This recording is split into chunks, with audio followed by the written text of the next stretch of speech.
back and live. I'm hoping that is what's going on right now. Certainly looks that way, yeah. All I right, think sweet. so. Apologies, viewers. Internet, not always the best, but we are I still around 2 minutes out. entirely feel you, honestly.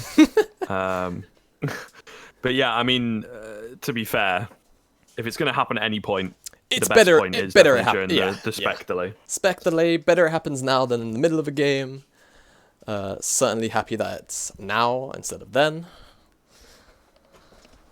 But yeah, I'm not sure where I cut out, but looking at this draft, it's going to be pretty hard for Absolve to really do much around the bottom side of the map. I would expect the Elise to probably attack this side more than the solo lanes, which is normally what you'd pick up an Elise to do. But Claire Sejuani is going to have so much fun up in the top side if they ever decide to take 2v2. It is relatively one-sided, but if the CC can come down onto one of them, then is definitely something that Mythos can look to win. But I'm more than likely expecting them to put the eggs in the Draven basket this game. Yeah, I think so.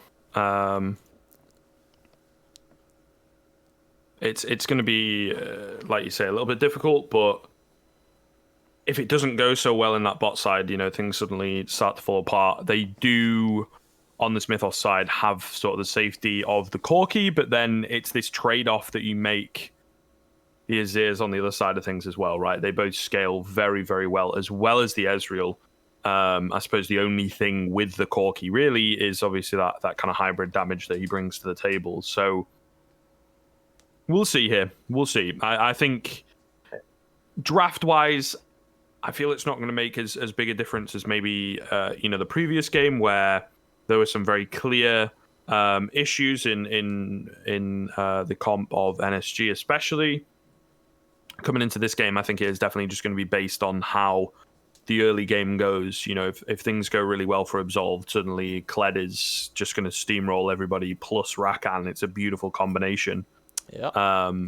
But I don't know. Mythos have really got this potential. We have seen across a number of weeks, honestly, the Corkis just take over games.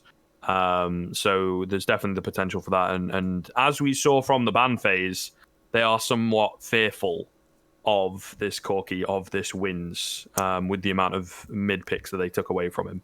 Yeah, I mean, just before we go off into the game, just in total there, 7 mid lane bans, you could technically call that. So yeah, the mid lane champion pool definitely pinched down. So definitely a lot of respect being shown to wins. Perhaps just saying, hey, we know you're good. Probably, perhaps the best player and the best chance that Mythos have of pulling a win through, aside from the top side, the top laner, Scar. So just saying, hey, we're happy. We'll have red side. We'll have the top lane counter pick, but we will just give that respect over to wins. But yeah, we will be in game shortly. Just loading in now. And show us in the Twitch chat who you supporting here. We got Absolve the Mythos. Get that ABV win, or what is Mythos's acronym? Just say Mythos win. Either one works. Yeah. MYT. Maybe there's some people in the chat that know the proper one. I'm not entirely. But we got all that on the Twitter as well. UKEL 2019. Be sure to get amongst that. There's all the polls and whatnot going on over there, as well as kind of updates with rosters and game times, etc., etc. And yeah, right. We are finally going to get into game. Just waiting for it to get us on the way. And we should be here. Yeah, the champion's loading in. All right.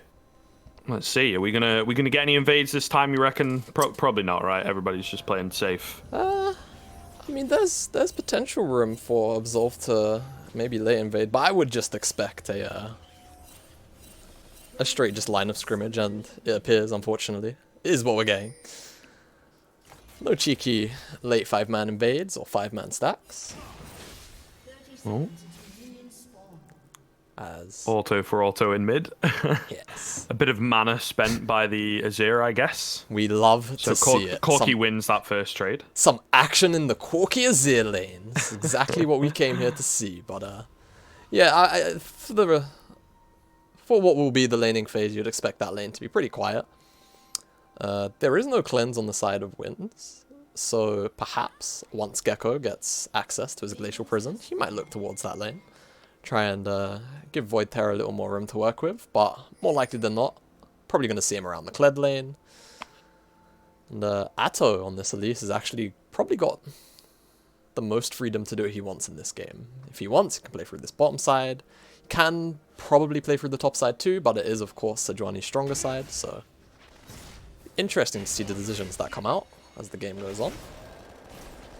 Okay, interesting. The minigun start as well from Winds, so getting in the face of Void Terror very, very, very early on, for sure.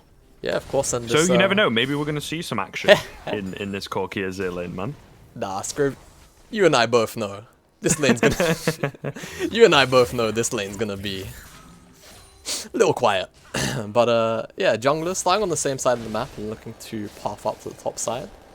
As it appears Atto doesn't. Neither of these junglers actually have any idea where each other started. I do want to say Atto did avoid that Raptor camp ward, so both teams relatively in the dark at the moment. As yeah, you're seeing pings come down onto the Krugs, so no real idea where the Sejuani is at the moment. So perhaps expecting Sejuani actually to be on the bottom side of the map. So if these two meet, could be a bloody 2v2 in the upcoming 2 minutes. Yeah, it's a rough one for Royal over on the top side as well. The Kled hits level 2 pretty early. I play a fair amount of Aatrox, and I feel for him. Although you do scale up quite well, the level 1 Darkened Blades do very little damage to minions, particularly, so it can be a little difficult. You can screw the wave up 100%, and that's maybe what he's done there. No doper levels of wave management, unfortunately.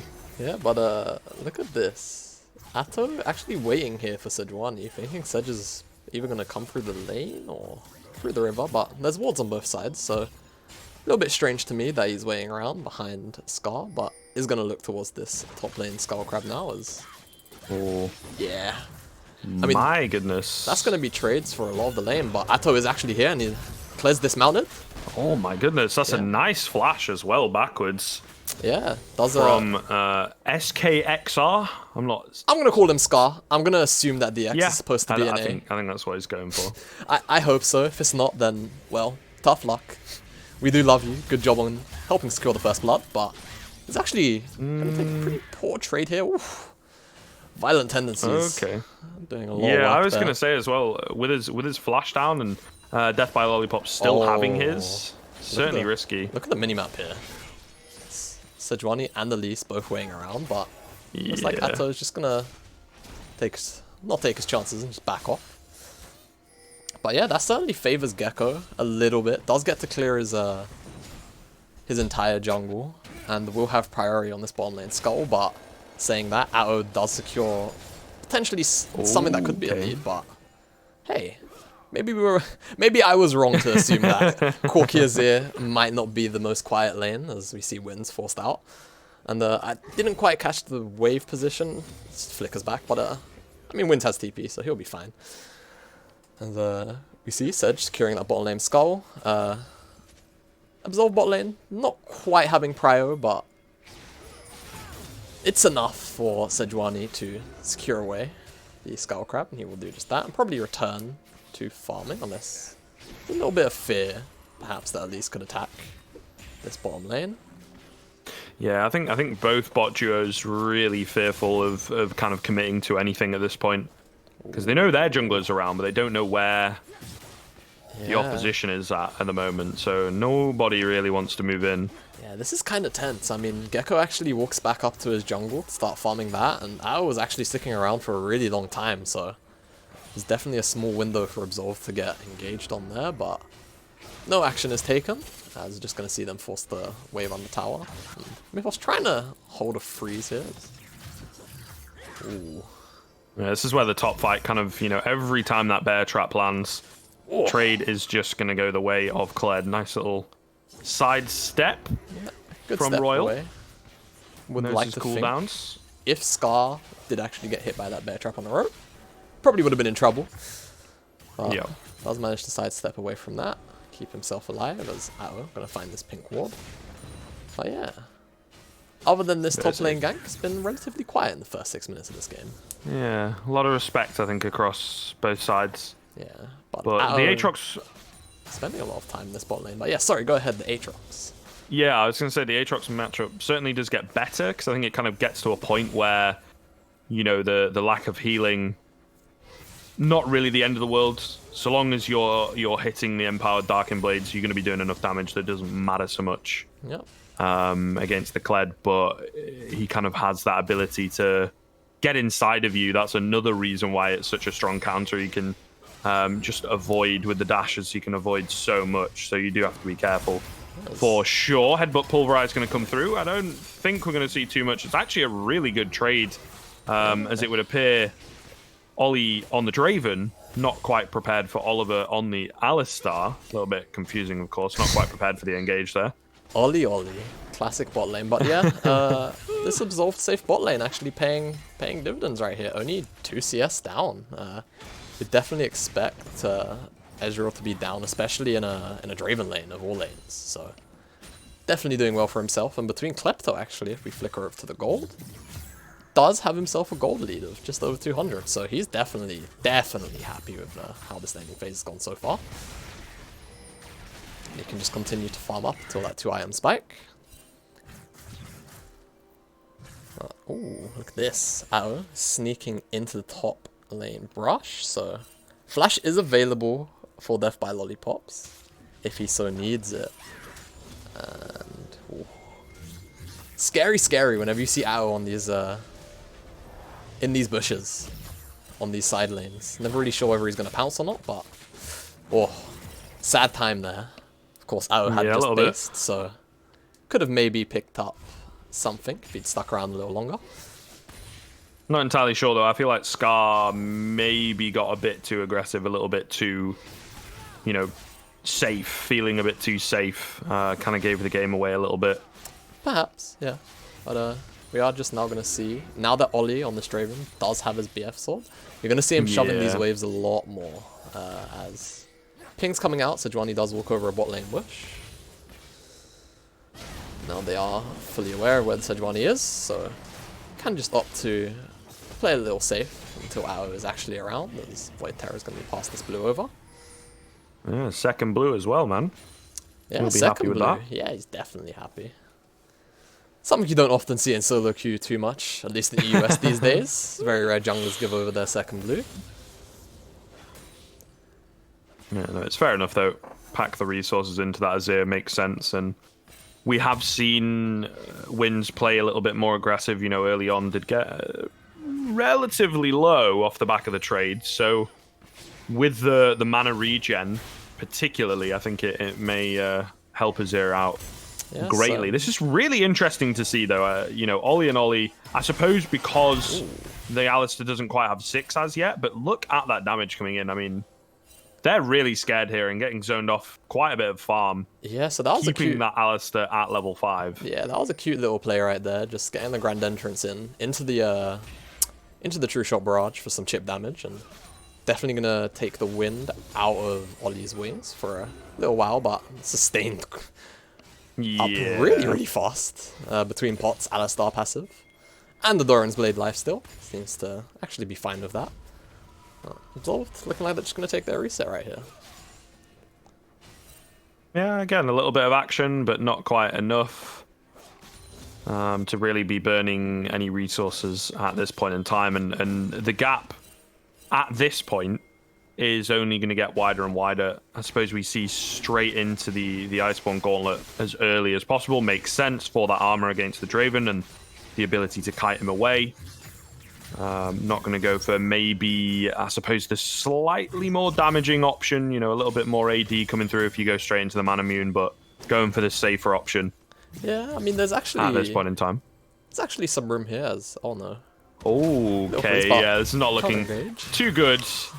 In comes Rakan. The Quickening will be enough. He's stunned up as well by the Sejuani passive. I mean, Sky tries his best to survive. He's ignited. He's bear trapped. He was not expecting that at all.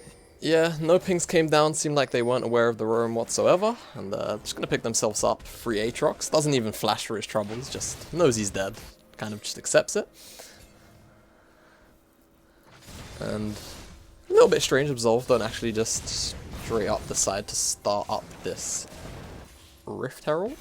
That isn't Yeah, a I suppose... Scuttle, I believe that's just a regular ward, so a bit odd to me. But hey. I don't know, man. Maybe just, again, not trying to take any risks. There is that Corki. Not quite sure where the package is at. Maybe, you know, whether he can back for it, TP in. Still TP for Aatrox as well. Yeah, of course. There's a lot of unknown quantities, I think, going into that Rift play, and it's only just come up, so still room for it. Yeah, and I mean, Absolved are quite happy just scaling up here. A lot of scaling on their side, of course, Azir, Ezreal, even Kled to some degree. So you're going to see an engage. Oh, nice stuff from Oliver coming through. The Cocoon will land. It's actually the kill onto Res Q, as I suppose he kept the Ezreal out of the fight completely. Scar's going to be alright here. Should just probably find his dash out. There we go. Yeah, he needed to get it off in good time, though. Death by Lollipops, of course, could have chased him over the wall quite easily. But yeah, I want to just quickly highlight that play from Oliver on Alistar. That was so clutch there. Follows the Arcane Shift with his flash, just knows it's going to come out. Still manages to CC Fuyu, and also gets Res Q in it too. And after Fuyu flashes, they just say, hey, let's just kill Res Q. He's already been cocooned, and they just take him out.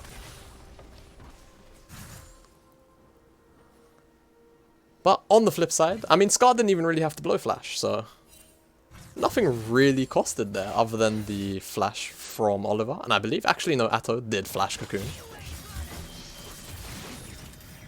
Oh my god. That Kled damage is pretty huge at this point, especially with the press the attack, right? Yeah, it's not a fun lane.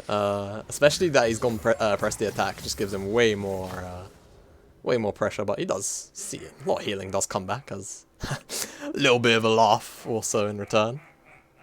A little more than a little laugh, actually. Yeah, But, yeah, indeed. I mean, to be fair, they've been spending a lot of resources top, so I suppose if he's feeling confident, it would make sense. But yeah, with that passive coming in quite often, and then of course the Umbral Dash passive, any damage that he does across to the Kled is going to heal him back a little bit at this point, not too much. Yeah, and like I said, despite the amount of resources actually spent trying to put this Aatrox down, has actually managed to not really fall behind, stayed up in CS. And he's actually pretty comfortable right now, but this Draven did actually also cash in. We did miss that point, I believe. He did secure the last hit, so it does cash in. Now already on his BT, 30 minutes in with Berserker Greaves. Not quite sure if I actually just try and get Hover on the passive. Oh, not going to get a chance, apparently.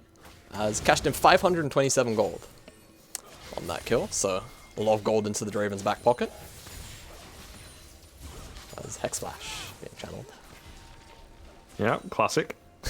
Classic on the Alistar, but yeah, no. Back into this sort of pretty quiet farming state, which you would probably still like to say favors Absolved a little more than it does the side of Mythos. So it's going to be on Atto primarily, I would say, to probably try and just find another window to abuse perhaps this bot lane. Has found success in leaving Scar by himself up on this island for the most part. Outside, of course, of that first blood gank. Oh, this is maybe a little bit of a risky one. Drops the World Ender, but the Glacial Prison going to be coming in. Maybe, yes, I didn't quite catch it. I think it did, but it missed. Yeah, I think that did whiff, but we've got action in the bot lane. Meanwhile, and we've also got all the TPs coming in. Atto is here, but the TP of Voiter on the Azir. It's going to be Oliver who falls. Two fights taking place at the same time there. That's certainly somewhat awkward to spectate, but ultimately it will be Absolved coming out on top, taking down the Alistar, and only really having to expend the TP. But once again, I mean, Scar survives yet another gank. So, looking good. Yeah, I mean, it's exactly all he's really need to do this game, and Gecko this time actually finds something on the bottom side of the map in there. Oh no, sorry, I apologize. Even I'm getting my words mixed up here. Scar ends up not dying, and then Oliver also loses his life on the bottom side of the map. So very odd turn of events, especially with Spectate not really giving us the best view of either of the events. Bit of a tough one. But yeah, I mean, that's kind of what he's sacrificing a little bit as well. This Aatrox, instead of a lot of Aatroxes, you kind of back, you get the Coalfield's Hammer, it's a lot of early damage. He goes straight into the Ninja Tabis and the Kindle Gem, so he still gets that cooldown, but it's not quite as much damage coming across for him. It's more defensive options. Then again, straight into the Black Cleaver, rather than buying up parts of that Death Stance, and it therefore means he is a little tanky, a little bit more HP available, so he can once again survive. Charge going to be coming in, actually not that far away, but it's far enough that he's able to escape. However, it will be Herald being picked up more than likely here by the side of Mythos. Yeah, I mean, there's no real way that Absolve can truly contest this at the moment. Fuyu's on his way to the bottom side as we have a pause. Oh. Well, hopefully this one gets resolved quickly. But I think so. Apparently, the jungler's mouse, Gecko's mouse, is a bit scuffed, but then immediately after he said, actually, it's fine. So, right, so I will leave it on the screen. Hopefully we do just get this pause resolved ASAP. But as things do stand, Mythos find themselves up a little over 3k gold. And Absolve, even though they do have the scaling options, they are sort of falling slowly and slowly more behind. So we'll have to see how Atto and Mythos decide to use this Rift Herald. I would imagine, looking at this mid lane tower's HP, as we do get the game back underway, that it may be used mid, just to crack open the tower. But at the same time, could also open up this top lane tower, is almost in one charge HP region. As we're seeing Absolve now, making a rotation to the bot side for Ollie. He is all alone down here. Does have flash. He is definitely aware. He does have that flash. Gonna unfortunately take quite a bit. He just about is able to get away. Yes, he will indeed. And the Whirling Axes as well gonna come through to pick up the kill onto Void Terror. That's gonna be more cashing out for him. Not able to take him down. The action's not quite over yet either as this Aatrox moves forwards. The World Ender not quite going to close the gap well enough, but at least keeps them away, and it creates room for the Mountain Drake to come through. I was going to say, I thought the Draven was about done for, holding the flash and, you know, the Grand Entrance coming in, knocking him up. I thought surely this should be, you know, lock up. Bazir takes him down easily enough, but I don't know, maybe holding on a little bit to the Emperor's Divide there, I noticed, might just have cost him the kill. Yeah, I mean, he wasn't really in range to do it unless he flashes on top of Ollie there, so just not really having the damage to 100 to 0 Ollie. Perhaps the Bloodthirster shield played a part in it. He was just inside the wave. But yeah, I mean, what looked like a pretty promising dive just turns into a bit of a mess there for Absolved. End up giving over 2 kills. And the dragon, actually, a mountain dragon, I believe. So now really Absolved under a lot of pressure. Because once this Baron is on the map, Elise, Corki gonna have no troubles bursting through this Baron. Yeah, it's definitely looking scary, and as this Aatrox starts to move towards almost a 40 CS lead on his lane opponent, going to be difficult. Flash forward into the cocoon. Azir trying his best to get away. He will flash out. Is it going to be enough? It will indeed, as Gecko is in. Wow, with the help on the retreat. Really good stuff. I mean, that's the danger of not running Cleanse. Of course, if you do get hit by that cocoon, it is such a long CC. So Rift Herald is going to be dropped in response here to get rid of this top lane tower.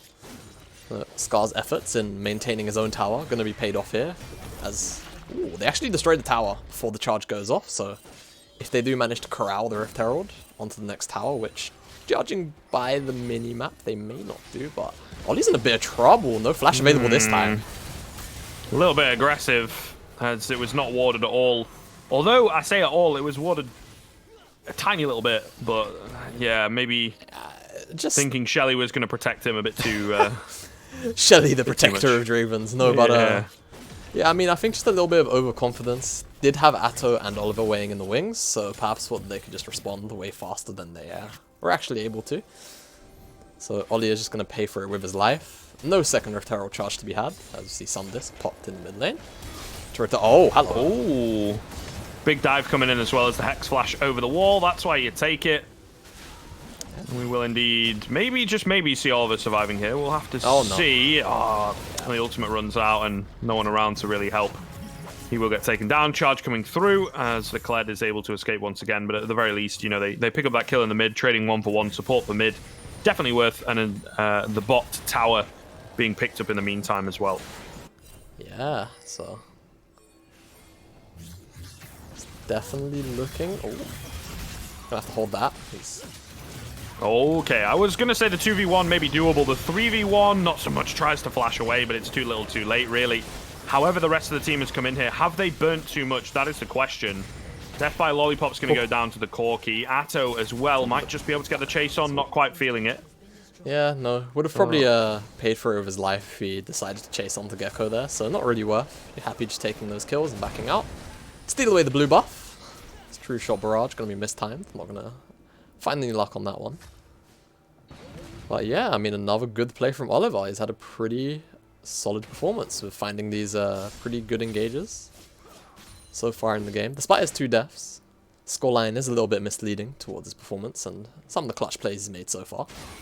But because of this, Mythos find themselves with a little under 6k gold lead. 21 minutes into the game, Baron is now available. There's not too much vision around it from either team. You'll probably expect to see the vision shift over now. The Absolve just really have to try and bide their time here, not bleed out too many kills and too many objectives.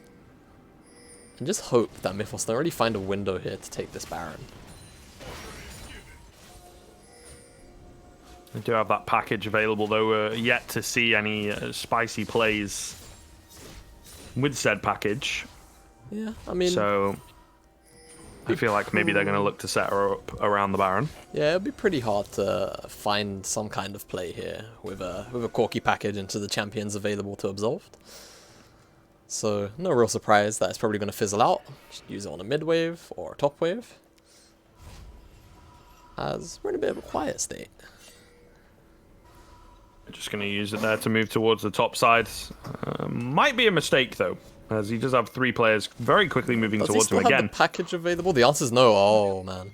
Yeah. He That's used flash. it to get up there. I think it was about to run out. Going to have to flash away, but the flash follow through from the Rakan. Oh, my goodness. Doing a fair amount of damage, though. Almost picking up the kill as a rescue. It will, in fact, be the Whirling Death that comes through from the Draven, and the amount of resources they spent... not really worth. Draven looks set to get a triple kill here. He will indeed, and that opens up Baron and might just have sealed the deal as Mythos, their lead, starting to really get out of hand now. Yeah, and I mean, the gold lead, finally starting to show in how strong these champions actually are. And no blue blades today for a Draven. Normally we do see Draven either get shut down or never really get to cash in for a little while, but 5 kills in 23 minutes. Baron's cured.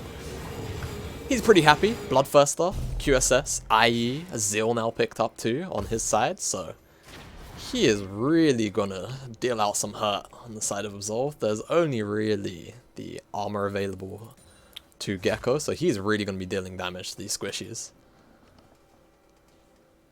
Have you seen like this scaling Draven build that some people are doing in like solo queue Korea, where you go Don't tell me it's tier. It's tier, isn't it? Mana with Hail of Blades. Oh, okay. Hail of Blades, and it's tier. Yeah. Hail of Blades is actually like just legit on Draven in general, I think. Yeah, I can see it working. But yeah, it's a bit of a weird one apparently. Like a bunch of people like One Tricks Masters Plus. Shout out to Philol. I don't know if there's any boys that watch him. He does his weird Korean builds or whatever. Oh yes, I tried the Kindred AD one time. That was pretty cool. Yeah. Ever so often stalking the Koreans as Philol do Philol things. But yeah, sounds like an interesting build. Don't know if anyone watching maybe wants to give it a go. Get back to me. Let me know how that one works out. But yeah, now just seeing Mythos 1-3-1 with this Baron. Nothing too out of the ordinary here. It's somewhat hard to force a straight 5v5 onto the side of Absolve, so splitting them apart makes the most sense. As just seeing the towers slowly being chipped away out here. Looks like Absolve perhaps gonna fall on this one, or not, actually. Yeah, we'll see. The Unbreakable Will comes out. I suppose that's a relatively good cooldown to burn. He also ignited the Sejuani as well. So there is that. But in the end, you know, they're ultimately playing this 1-3-1, the two laners that can't really be stopped in the form of Scar and Wins. Wins is able to pick up his tower on the bot side. The mid one going to go down as well alongside the Baron. It looks like the top tower set to fall pretty quickly. They are looking to go in, though, while this Corki is kind of on the other side of things. Unfortunately, not quite going to be able to lock anybody down as yet. Gecko getting absolutely melted. Not very much MR for him. He will manage to stay alive for quite a while, but it's just not going to be enough. There's not enough damage coming out from the side of Absolved right here. It's Draven in with another kill, and they are moving towards the top side to try and break open the base at this point in time. Yeah, and I mean, this Baron's paying straight dividends. They've already taken now all of the tier 2 towers on the map, and that engage actually looks pretty promising for Gecko. And Death by Lollipops there. Could have found that out. Perhaps the CC was laid a little better, but not a lot of damage between the two, and he just slips out, and from there the fight's just kind of over. Too much damage available to Ollie and the rest of the team. We are just going to see a reset here. Yeah, not quite able to find the opening that they wanted, but I would imagine a fair amount of gold here available. The rapid fire cannon being completed. What else? Going to move towards some more lifesteal, of course, for that. I would imagine that that's going skim. yeah, that's going into the skim. Had to think about it for half a second. Did forget that the Scimitar, of course, does have lifesteal in his build. So yeah, I mean, Draven more than happy right now. I mean, he is going to toggle the gold, sitting at 13,000 gold, 4,000 gold ahead of Fuyu on this Ezreal right now. And yeah, I mean, just managed to pick up so many kills, and between the kills and his passive, he is just rolling in the money right now. Yeah, it's pretty huge. Pretty huge. Going to be a free Drake coming through here. And, I mean, it's just really not looking too good for Absolve. They still have this, you know, caveat. Okay, we can get ourselves the scale going, but at this point, again, it's just a case of being so far behind. You really have to be careful and weary of the fact that the game could end before you're able to come online. Going to look to force another fight, maybe, again, while that Aatrox is towards the bot side. Draven a CC. Really trying their damnedest right here. However, Corki going to come flying in with the package. Oliver going to fall. So a little bit of their front line being taken down. Void Terror comes through with the Zhonyas. Unfortunately, not quite going to be enough, though, as the huge stuff from Scar. The Aatrox just absolutely ripping them apart, honestly. Doesn't really pick up too many kills, but the damage that he does, again, that front line that he provides, it just takes too long, I think, to rip through the Alistar, and they spend too much trying to take him down that it just ends up being a bit more detrimental in the end. Yeah, and I mean, the engage looked pretty good at first. Ollie didn't quite have his flash available at the start, but manages to QSS, kite out long enough for it to come up, and flashes away to safety. And I mean, Oliver, between the Unbreakable Will and Aftershock, he just lasted so damn long in the backline, and soaked up enough time for reinforcements, to say the very least. The Scar just came in with the World Ender, and reset after reset just mowed the Absolve down there. The 2 inhibs gonna be what Absolved end up losing off the back of that fight. And just really good play from Mythos in response to what looked like a pretty good engage initially.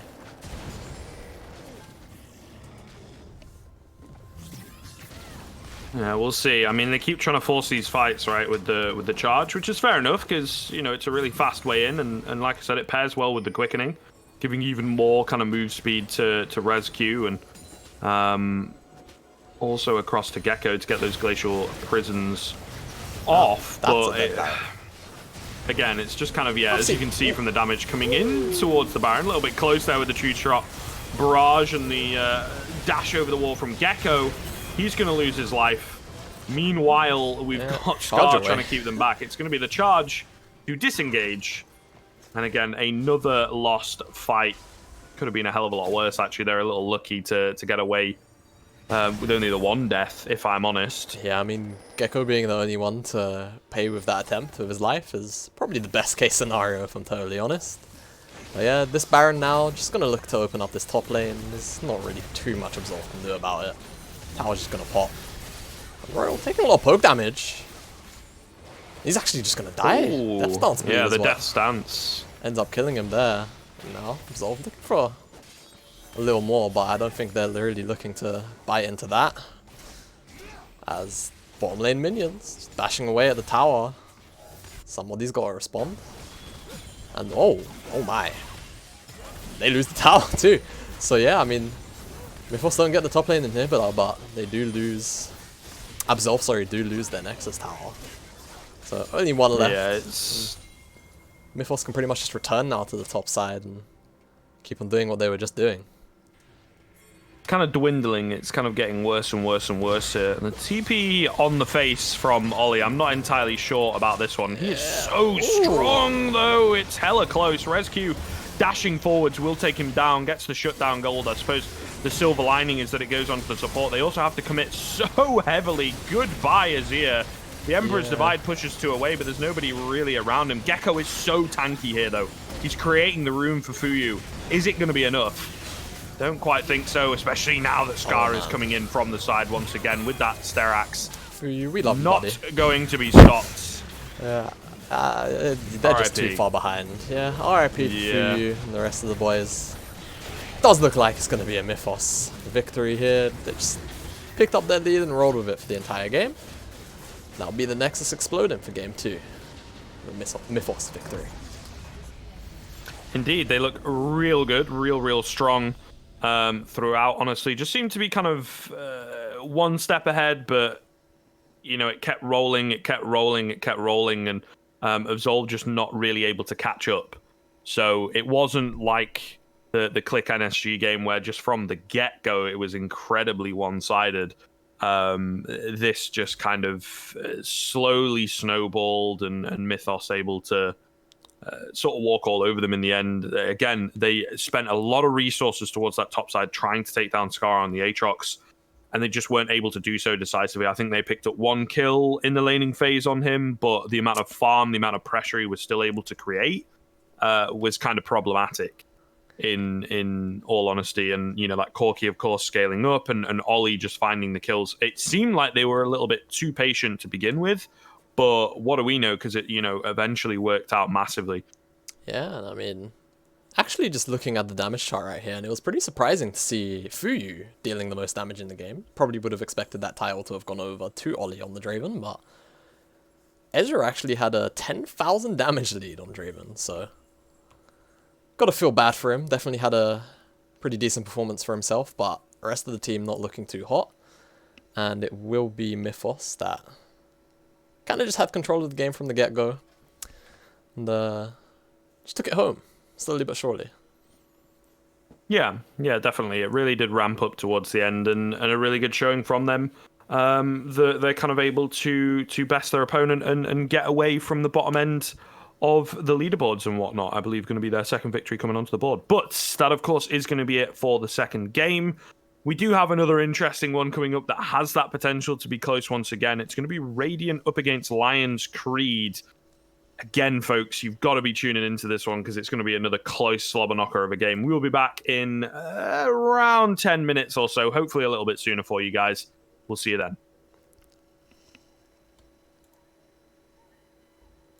No one is coming to save you.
takes a piece out of our hearts. So I'll run away, away into the darkest parts of me.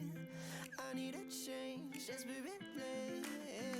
I thought love was a lost art till you showed me some sanctuary. Now I never wanna let you go, never gonna let you go until we're both those souls running out for love. You were there with open arms when I thought love was a lost art.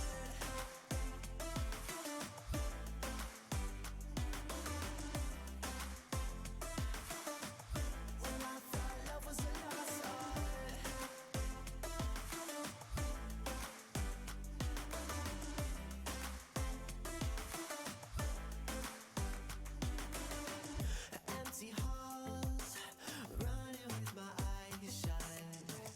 If I fall, I'm not sure I can get up. So I'll find a way to stand until the light of day. I need a change desperately. I thought love was a lost art till you showed me some sanctuary. Now I never wanna let you go, never gonna let you go until we're both on souls running out for love. You were there with open arms when I thought love was a lost art. If I slowly retrace, I remember days I was locked in gray, and all the wild shades swim in my veins. You took them all away. There's nothing left to say. I thought love was a lost art till you showed me some sanctuary. Now I never wanna let you go, never gonna let you go until we're both on souls running out for love. When I thought love was a lost art.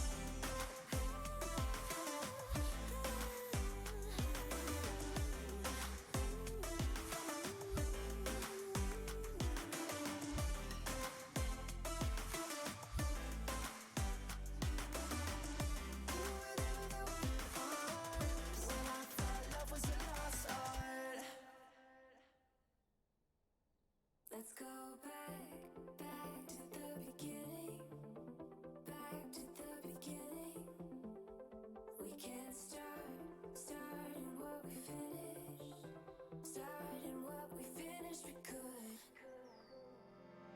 Drove me crazy, so I had to go and call you out. Got complacent like you didn't give a care about a love.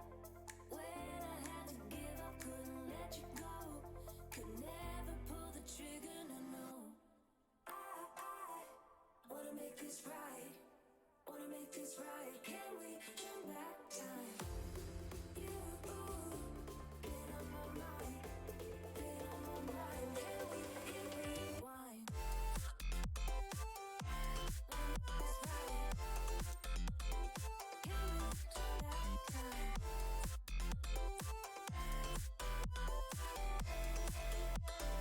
Can we hit rewind?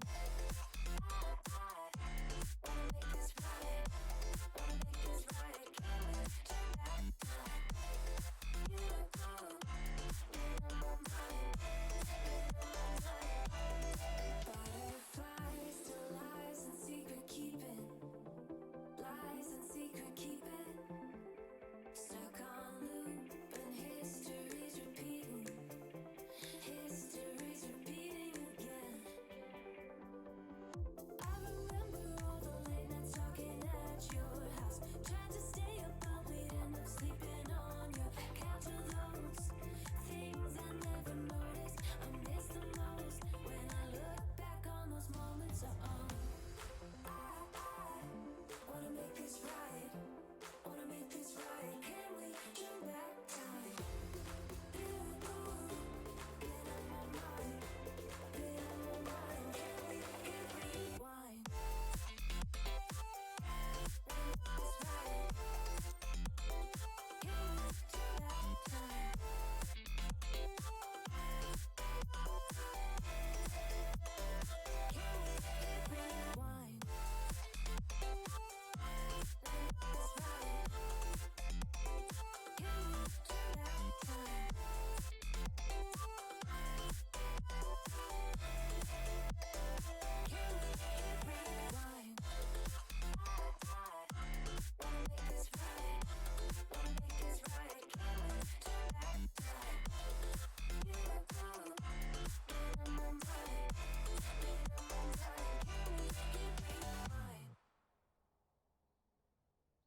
in the rave. Crowd go mad with the bassline drops. It's a vibes in ting, no skank in the rave. We're skanking the rave. Roll with coke, no shamps in the rave. Crowd go mad with the baseline drops. It's a vibes in ting, no skank in the rave. We're skank in the rave. Roll with coke, no shamps in the rave. Crowd go mad with the bassline drops. It's a vibes in ting, no skank in the rave.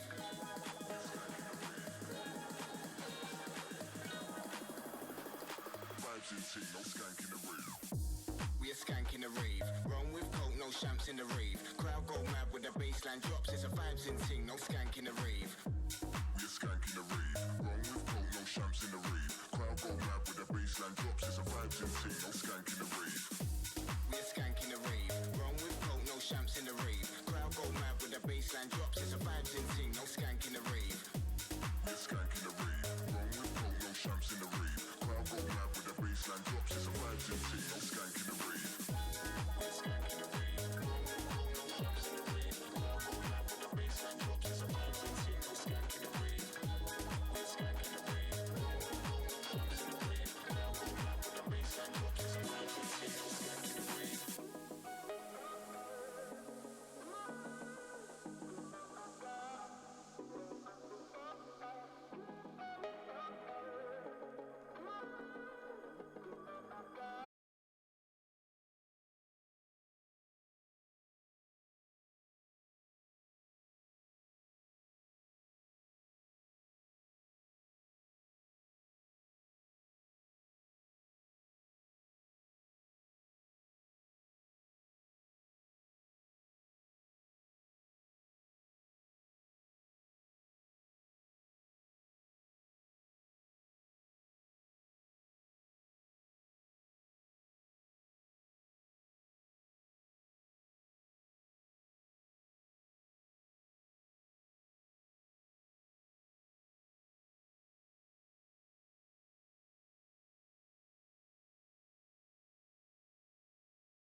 choices you made, would you make them again, again, again, again? All the lies that you told, did you believe in them? All the choices you made, would you make them again, again, again, again, again, again? All the lies that you told, did you believe in them? Again, again, again, again, again.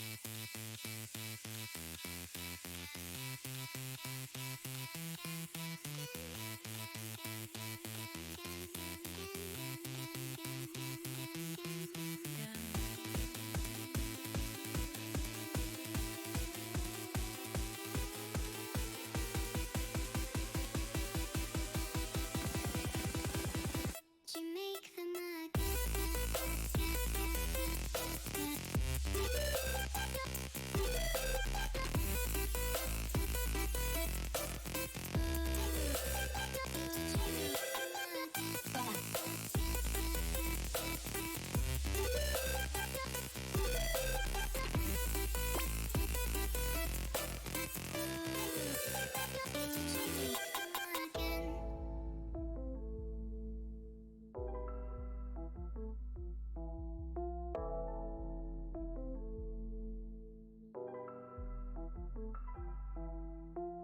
all the choices you made, would you make them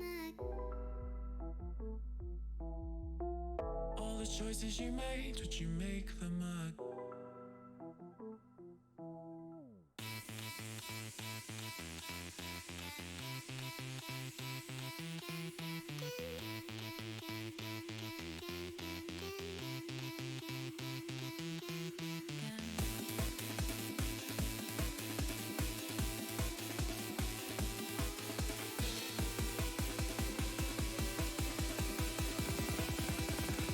would you make them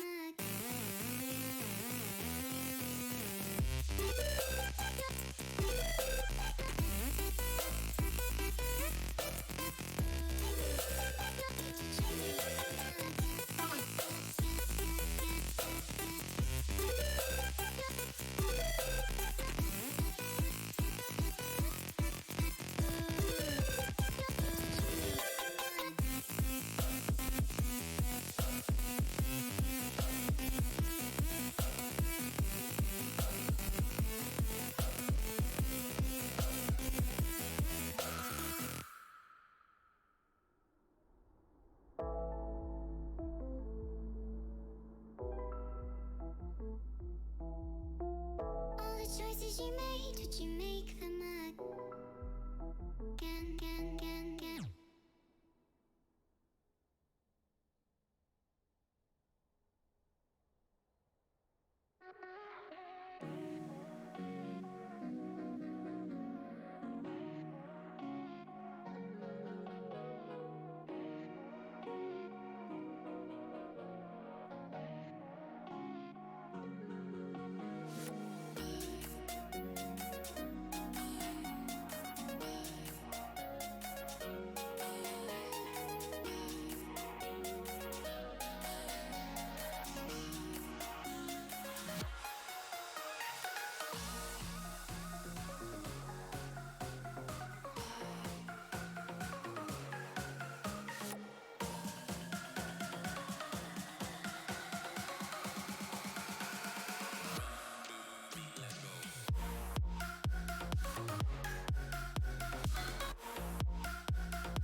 can come back, but the time is gone. I'm running to escape from your left, don't lie.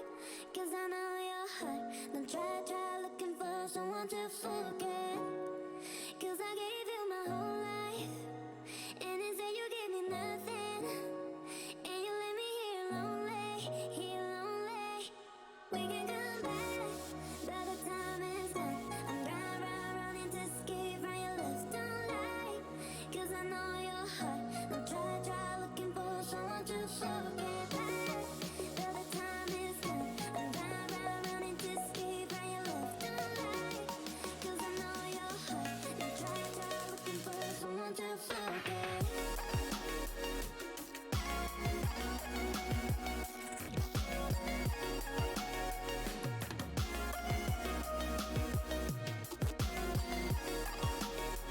Hold up.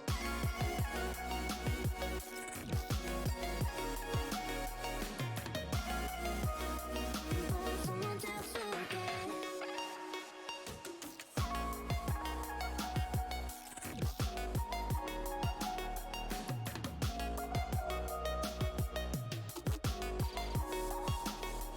Hold up.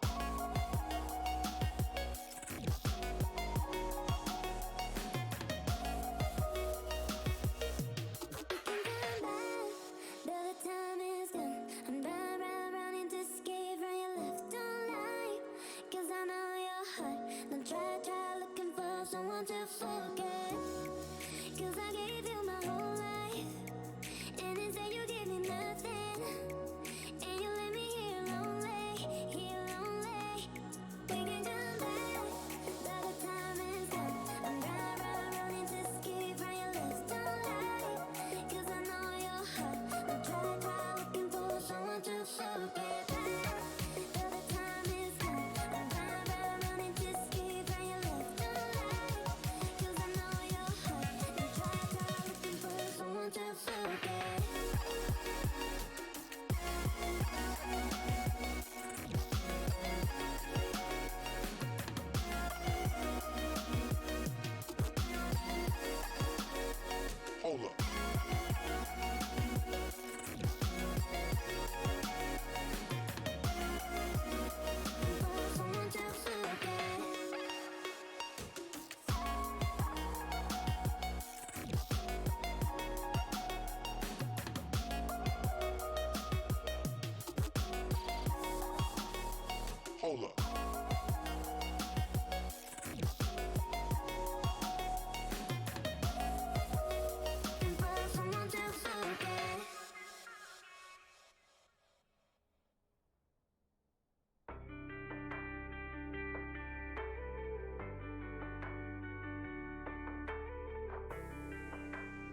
You'll never be alone.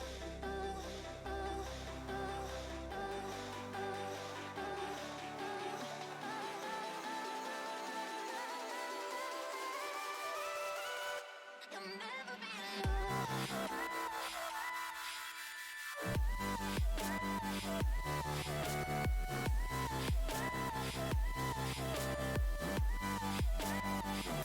You'll never be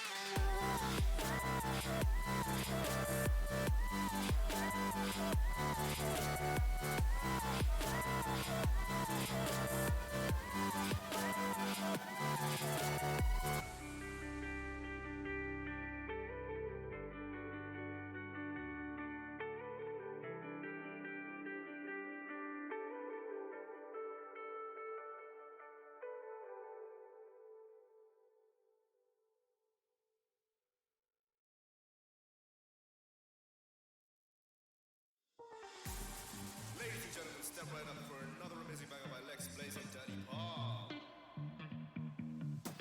Touchdown to Heathrow, DP and me, bro. About to hit the club and turn the shoot to a freak show. Look through the peephole, everybody geek, yo. Need to get girl with an extremely deep. See six midgets that be fighting, juggling. Maybe it's just me, cause my mind is struggling. Babes, boyfriend is acting like a clown. Know what's going down every time that we in town. Take a look through the peephole, yo. Everybody's getting geek, bro. Stop the hate and let them neeks know that we turn the club into a freak show. Turn the club to a freak show. Turn the club to a freak show. Turn the club, yeah, we turn the club to a freak show.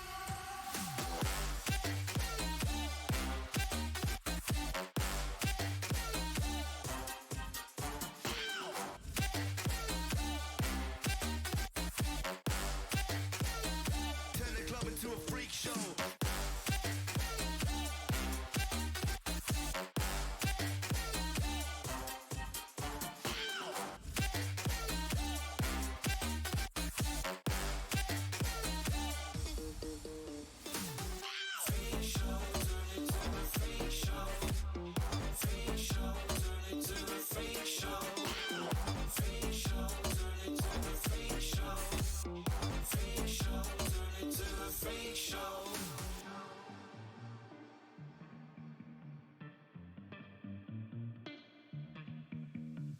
Look at Snow White eating rotten apples. Dirty bass that be coming at you. Roller coasters like a supernova. Around the ringmaster, this my tabernacle. See you screaming, I'm like, what for? Oh, you pop? Yeah, I got popcorn. I haven't wake up on the wrong lawn, so we won't stop. It's a lost cause. Take a look through the peephole. Yo, everybody's getting geek, bro. Stop the hate and let them neeks know that we turn the club into a freak show. Turn the club to a freak show. Turn the club to a freak show. Turn the club, yeah, we turn the club to a freak show.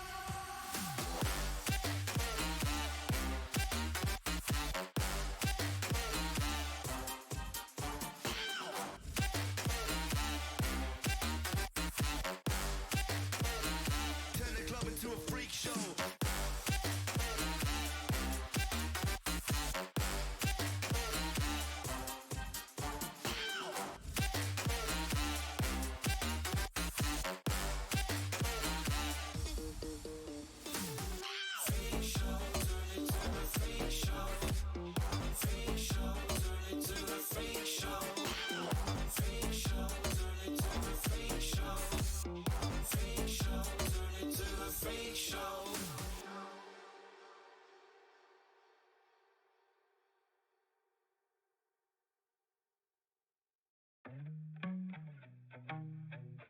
holding on to what I thought I'd find. Lost my mind. Find another you anytime soon. What am I to do? Undress all those thoughtless. Swear to forget all the times I made you feel something worth it, something real. Let me let go, leave like you know.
Looks like we've come to the end of the road.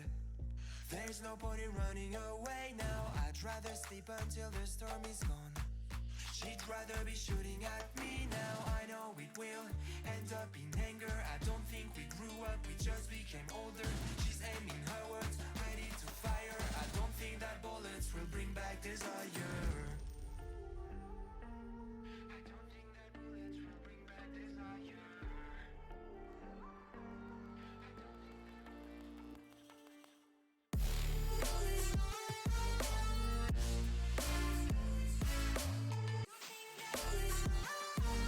I don't think that bullets will bring back desire.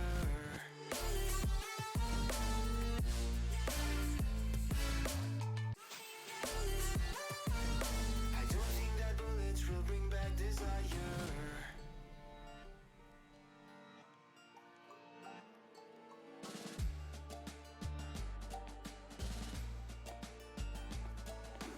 Looks like a blink of an eye's not enough. She'd rather be staying for days now. I'd rather fix it than mess up again. She'd rather be burning it all now. I know it will end up in anger. I don't think we grew up, we just became older. She's aiming her words, ready to fire. I don't think that bullets will bring back desire. I don't think that bullets will bring back desire.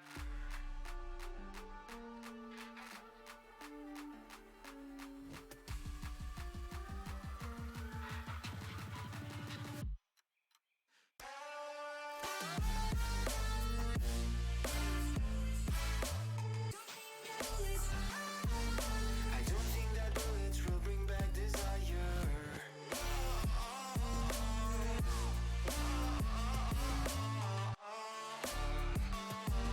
I don't think that bullets will bring back desire.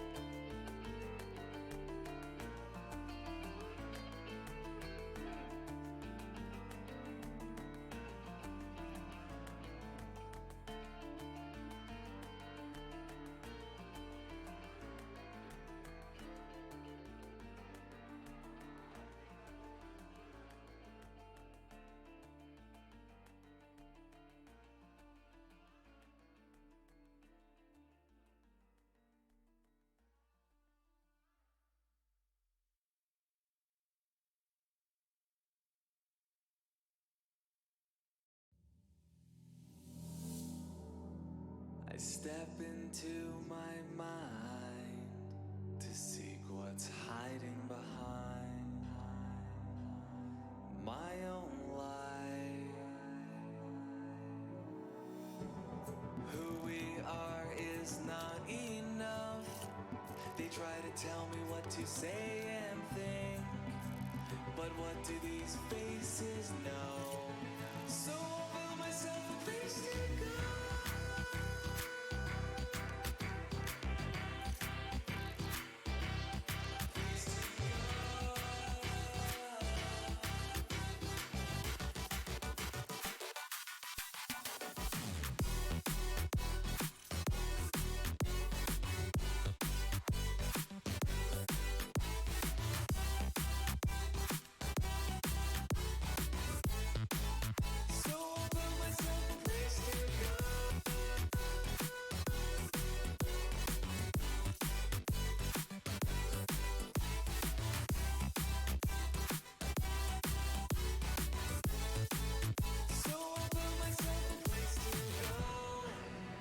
Step into my mind to seek what's hiding behind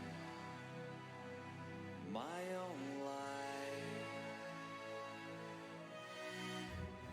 Who we are is not enough. They try to tell me what to say and think, but what do these faces know? So I'll build myself a place to go.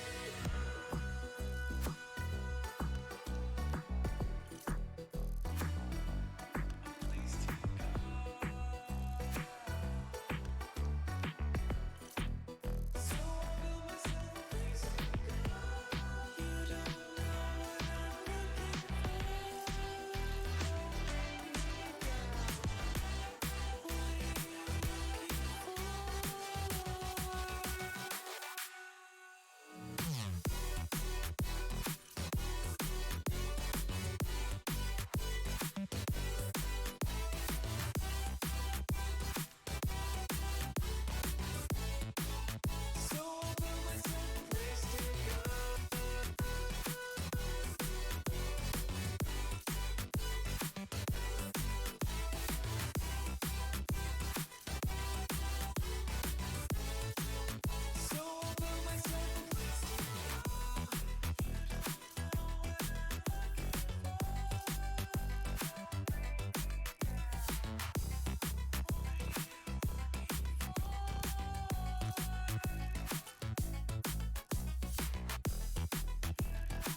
I can't stop, this feeling's taking over me. I can't stop, this feeling's taking over me. I can't stop, this feeling's taking over me. I can't stop, this feeling's taking over me. The feeling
I just can't let you go. Lord knows that I've tried to. You said I was the only one. No one likes being lied to. You made this mess and left me with the pieces.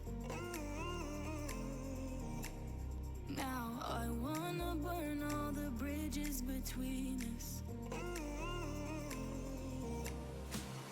I can't focus, I can't forget. I've been thinking too much lately. I just need to clear my head.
and I.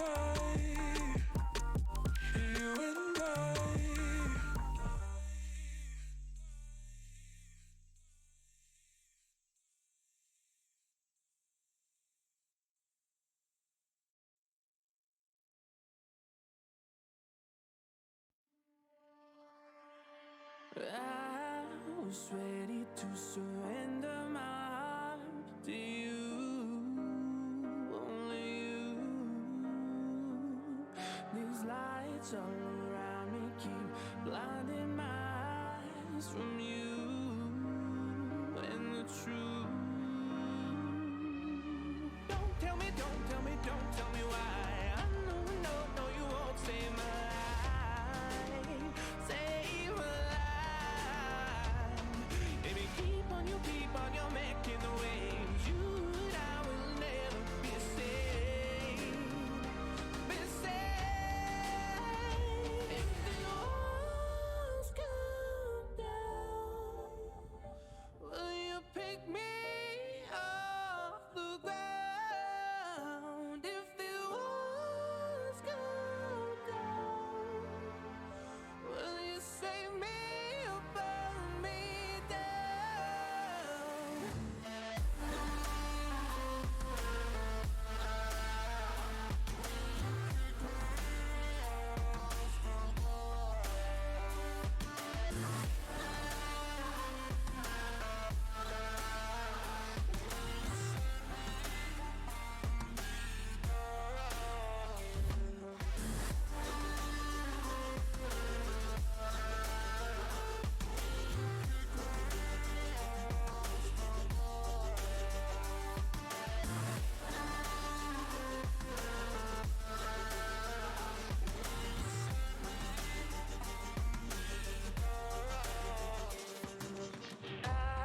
I was ready to surrender my heart to you, only you. These lights all around me keep blinding my eyes from you and the truth.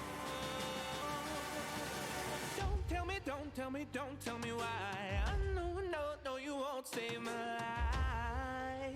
Save my life.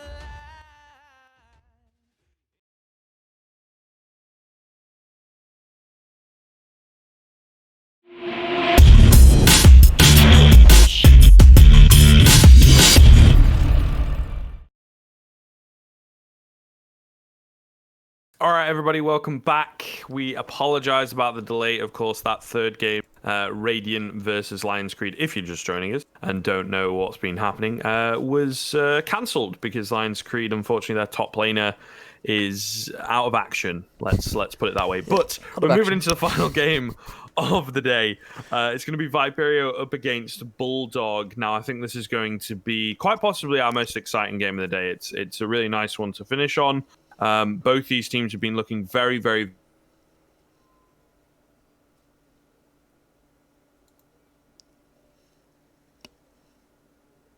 We appear to have lost Griv, unless it is my end. But I don't think it is. Very just... I'm not entirely sure. Am I back? Am I here? I think you're here. You're here. Okay. All right. I don't know. Yeah, I don't know. Hey, well... I can't remember train of thought. You take over. Well, like you said, both these teams, definitely exciting teams. Two of the stronger teams in the league at the moment, Bulldog especially. Viperio occasionally like to show some life, when they want to. But we are going to get into picks and bans right here. It is going to be Bulldog on the red side. And the Viperio on blue. And the Jarvan going to be taken away from Kelm, as well as Fresh being taken away from Cat. No real surprises in the first two bans. Cat, lover of Fresh. Kelm, Jarvan, pretty standard ban these days. You do see it quite frequently as normally a high priority jungler. So perhaps something in mind with the ban, but Talia ban, something a little bit alien to me, but perhaps something that Zoinkas, the mid laner of Bulldog, has in his back pocket that they don't necessarily want to play against. Yeah, and I think that Talia has been kind of creeping back in places. You know, she is somewhat problematic as a champion. You know, people love playing Latilia. She's very safe, very flexible, and just very difficult to kind of lock down and deal with. Yeah, and speaking of hard to lock down and deal with, Morgana has been taken off the board. No spell shield today for Munch or Dark Bindings. Of course, another personal favourite of Munch's is Zaya going to be taken away from Gould. So, lessens the chance of Rakan being picked up also. And Zaya's just overall strong AD at the moment, so nothing too out of the ordinary aside from the Talia ban, potentially. Just have to wait and see what Bulldog ban in response to that. And the answer's Akali, so just standard bans for the most part. It's going to be interesting to see where Viperio put their priority. It seems like Silas Hover, I would expect that to get locked in. Yeah, I think it might be the first pick and ban that it's kind of crept through, actually. Yeah, perhaps today. Definitely would have been the first time it's been played today, but Kai'Sa is actually going to be the initial first pick. So, a lot of AD priority in this game, something that I believe was also the case last week. Not necessarily in terms of draft, because I can't remember off the top of my head, but they did certainly play for the bottom side of this map, Viperio, last week versus NSG, in what was probably the most one-sided game so far this split. If I recall correctly, the game ended at 20 minutes and around 45 seconds, so they certainly had a lot of fun. NSG a little less so, as Cassiopeia. Gonna be the first lock-in here for Bulldog. Good flex. I would expect it. I don't know, I have a hunch that it's actually gonna go to Gould. Not sure why, but seems like something that Gould would be accustomed to playing. As the secondary pick with that, it's gonna be Nah. So, eliminates the chances of top playing Cassiopeia, so Kenriro probably feeling a little happy about that. Cassio top, not really fun to play against. Silas, going to be the second lock-in for Viperio. Yeah, it's interesting to see Nah taken second here. I would almost... I'm not going to flame it, I'll let it stay there. But it does give Kenriro actually the opportunity to just counterpick it now. Saying this though, it does mean they would drop out on, taking a Nautilus away. So they just secure the bottom lane matchup, and it's now up to Cat to decide. Most likely I'd expect this to be a support lock-in. I feel like the bottom lane in this game is where most of the priorities lie for both of these teams. Yeah, for sure. I mean, this Nautilus pickup is really, really good with the Kai'Sa as well. Synergizes brilliantly with the passive. Rakan going to get picked up. Certainly, I mean, somewhat interesting. We have seen a game already today where he's not been alongside the Zaya, so it's not the be-all and end-all. It's just nice to get the two of them together. Yeah, it is just odd to me that they decided to lock it with Nautilus on the table already. So opting into a matchup which is typically considered a counter. Perhaps if it's going with the Cassio, I can maybe see it being a little more effective, but still a little strange. But no surprises, Camille taken off the board, something that Kenriro has played on multiple occasions, I believe now. And it's definitely a good matchup that Nah wants to avoid. But yeah, you are right. Of course, the Rakan can be paired with something that isn't Zaya. And it can work out. But still, a little perplexing, to say the very least. And Gould's Lucian going to be taken off the board. Of course, lane bully. Can match that Kai'Sa in the early game. Still got this Kalista available. Yeah, the Kalista is still we on saw the him table. have a great amount of success in that first week. And kind of since then, people seem to have been respecting it. So maybe they're taunting him somewhat. Perhaps. It would, I don't know. I'm not sure on how solid a Rakan and Kalista lane would be versus Kai'Sa and Nautilus. So I'm not sure they've really ever been strongly in the meta together, you know what I mean? Like, yeah, Kalista's time's kind of come a while. and gone before Rakan was around. Kalista's been in the grave for a little while. Yeah. You hate to see it, but, you know, sometimes champions go end up in the graveyard for a little bit. But no fifth ban coming out from Bulldogs. Perhaps just ran out of time. We may get confirmation on what that fifth ban was, if anything. And Yasuo is going to be the final takeaway. So, Bull is in Bulldog's court. I would expect them to take their jungler here. It is technically blind, as Silas can still go mid, and I wouldn't expect him to go versus Nah, so it's more likely just a two-way flex. But I would expect jungle here. Maybe something like Olaf would probably fit, or we've got an interesting Nunu pick. Perhaps a placeholder. We have to hold off, because I've seen Nunus be placeholders. Yeah, true. But I think this is something that Go Commit Jungle actually does favor, so... I think if you're an avid solo queue player, as a jungler, you know, you've got to be playing a lot of Nunu. Yeah. For whatever reason, super high win rate on that champion at the moment. And it seems to be, again, aside from all the bugs that we had for a while, and still is a little bit, the only one I kind of notice quite regularly is the ultimate kind of light, you know, when it's green to show it stays on, and then you like ping it and they don't have ult, and it's like it looks weird. Alright, cool. Hold up a minute. Alright, I Wait, think we're looking at solo normal lane. I think we're looking at normal Oh, okay, alright. That's pretty interesting. Solo lane bard, dude. I mean, you never know. Fire cannon Hey, and the hey, maybe Kenru has been experimenting a little, you know? But yeah, that's a bit of a peculiar choice to me. Definitely Norless Kaiser, a very prominent duo lane, especially into Rakan. So a little odd to see the Bard locked in, but hey, Kalista went all the way through, so this does mean that Cassio is going to go into the mid lane. Oh. Kalista is going to be the choice, as... It seems one of those picks like perhaps was not true somewhere, yeah. It's just so the Bard is Aatrox. Oh, apparently. Okay. That's fine. So now it makes a bit more sense. Makes a little more sense. Of course, the Bard seemed a little bit off, but yeah.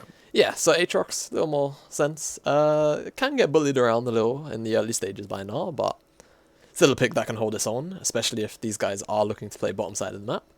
So, I would say Viperia are definitely happy with their draft.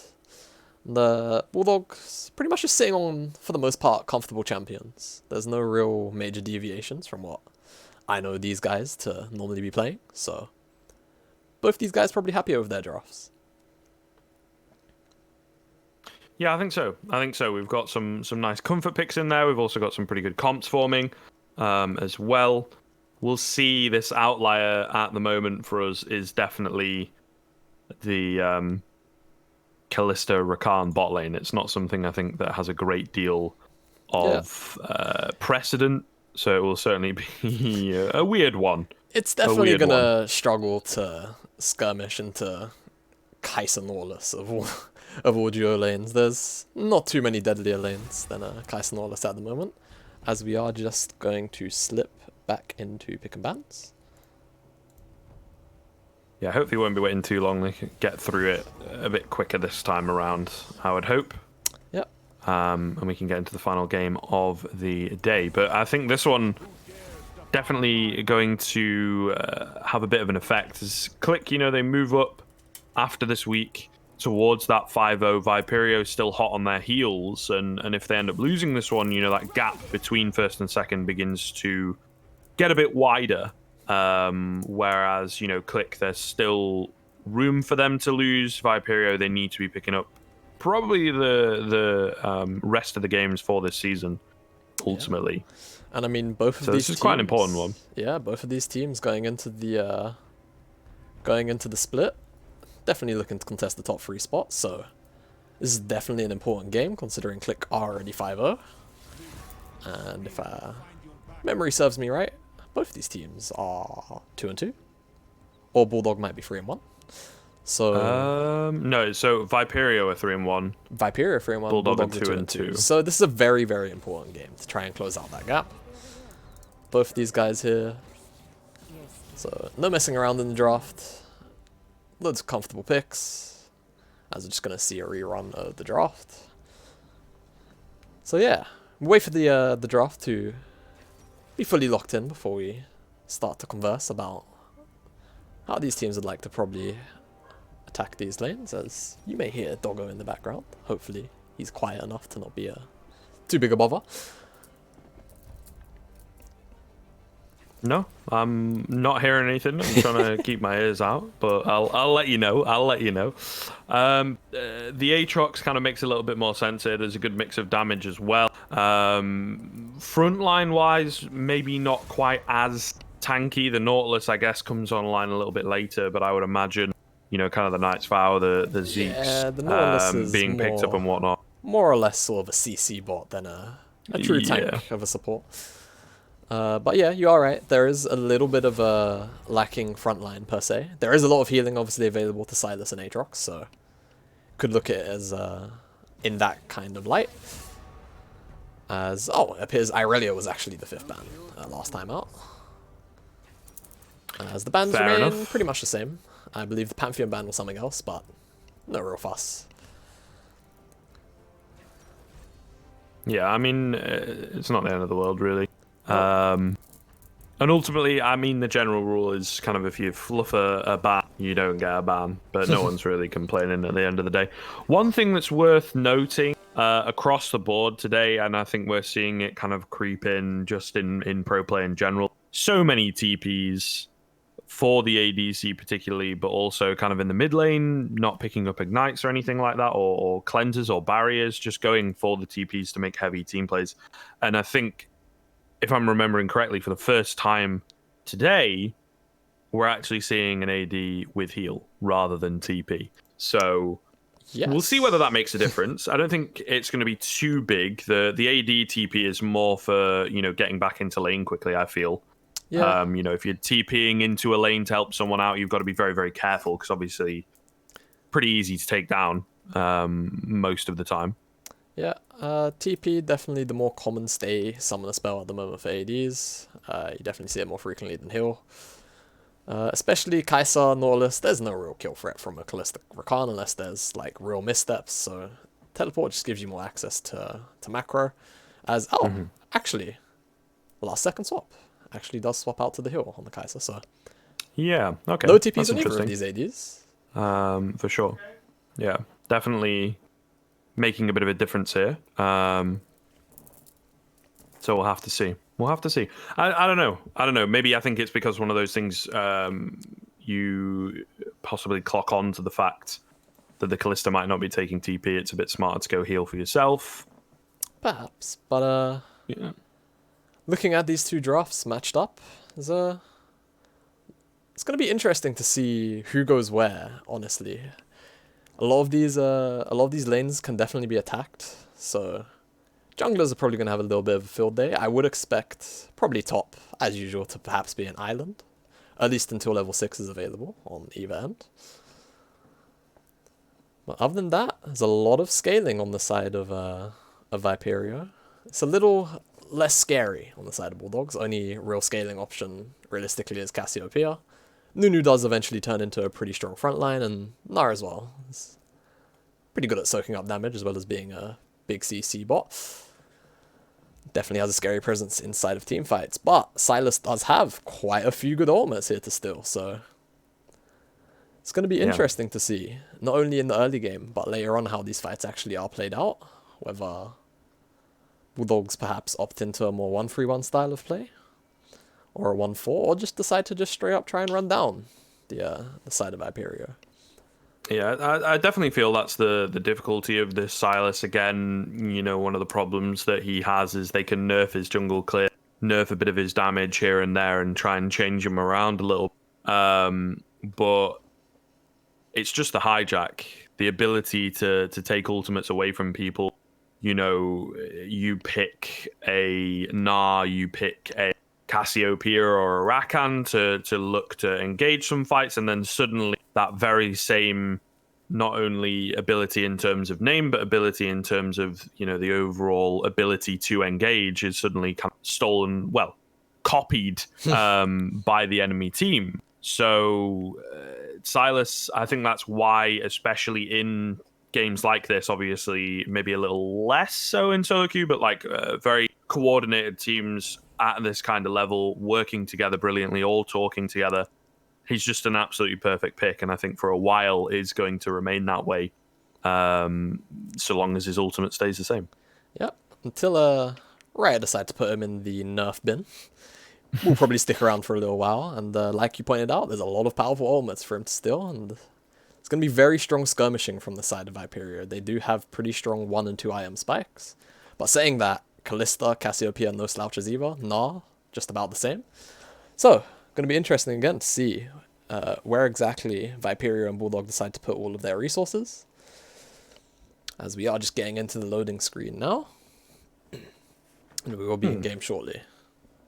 Kind of interesting to see just sort of off the bat, the Aatrox going for the domination secondary. Not quite sure. I mean, maybe sudden impact perhaps and the Ravenous Hunter. But generally speaking, especially against a Gnar, like something like bone plating can really help you out. Yeah. The Revitalize obviously goes very, very well with his passives across the board. Yeah, you would even So that's kind sometimes... of a little bit interesting. Sometimes even see Grasp too, taken as the keystone. I know, of course, we don't quite have the loading screen up on stream, but Conqueror is the choice that Aatrox has decided to go with. Which is, I would probably call a little uncommon into Gnar, but still a fine choice nonetheless. As we are It's definitely sacrificing some of the pressure in that lane, for sure. Because I feel the thing is against the Gnar, by the time you've been fighting so much that you've... Unless you hit literally everything, which I don't think is quite going to happen, due to obviously that kind of range matchup and whatnot. But by the time you've procced the Conqueror, he's probably done a hell of a lot of damage and, you know, is able to just kind of slow you and run you down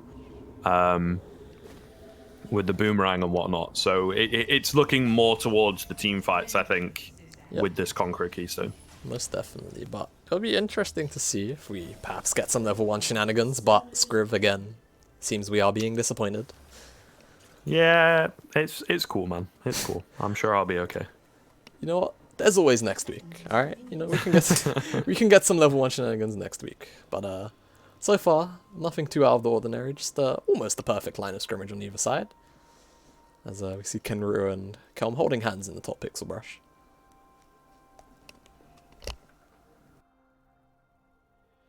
Maybe they'll go for a bit of a deep ward, but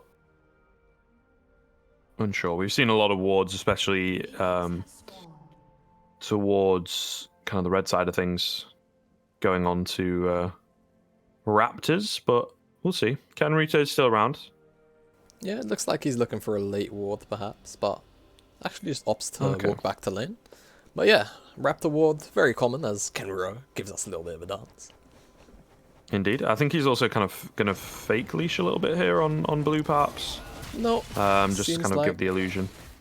Yeah, maybe. He's going to maybe show late, perhaps, or not. No, he's just going to walk to lane. No, he goes straight in. Okay. But to be fair, it is Silas. Very expected for Silas to start on the red side of the jungle. So yeah. Not really hiding anything. Oh, okay. It's I don't know. I think this is going to be kind of interesting because it allows actually quite an early advantage across that Aatrox in terms of the wave control. Yeah. So we'll see. We'll see. He might be able to weather the storm, so to speak. Yeah, Aatrox maybe a little more priority as level 2 hit first by Sip the Tea. These guys are going to go all in, aren't they? It looks like it, certainly. We've got some level 1 action down in the bot lane, meanwhile.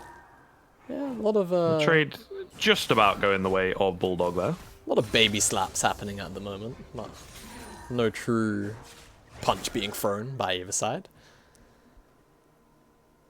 But yeah, no. Jungle paths look pretty much identical, just clearing their respective red sides.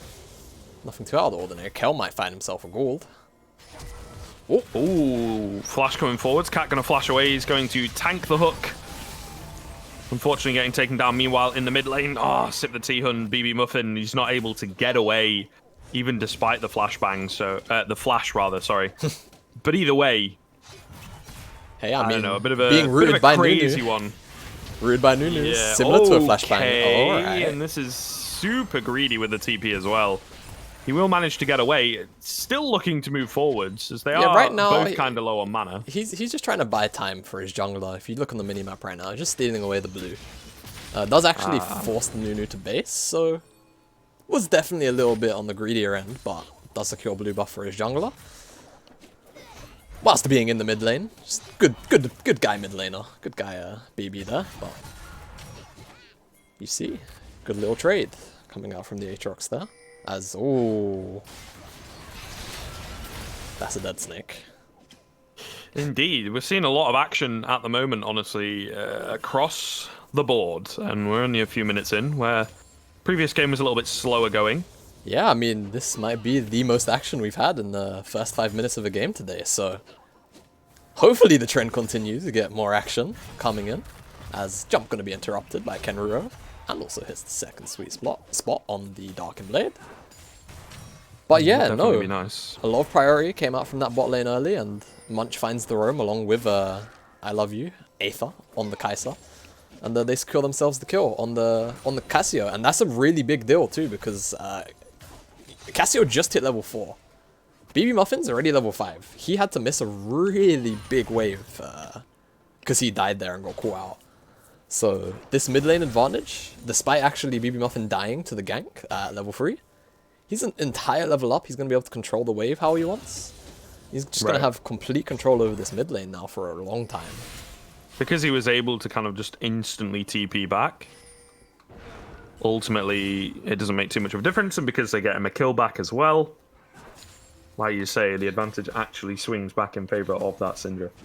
Yeah. Always interesting to me that Syndra players go for the corrupting pots, I suppose, for the mana regen that you get back from it. Yeah, you like to be aggressive. As I see a snowball on the minimap, Scriv. Oh, great grounding coming in, as well as as Zoinkas flashes forwards. It's difficult to keep up. Everybody keeps changing their names. Everyone keeps changing their names. It's in all difficult. honesty, yeah. But yeah, I mean, really nice stuff from him to find that kill, and this Syndra definitely being abused with the flash being down so early. Yeah, and I mean, BB Muffin just playing a little bit too aggressive with no jungle support, and this death is actually going to cost his team the Infernal Dragon.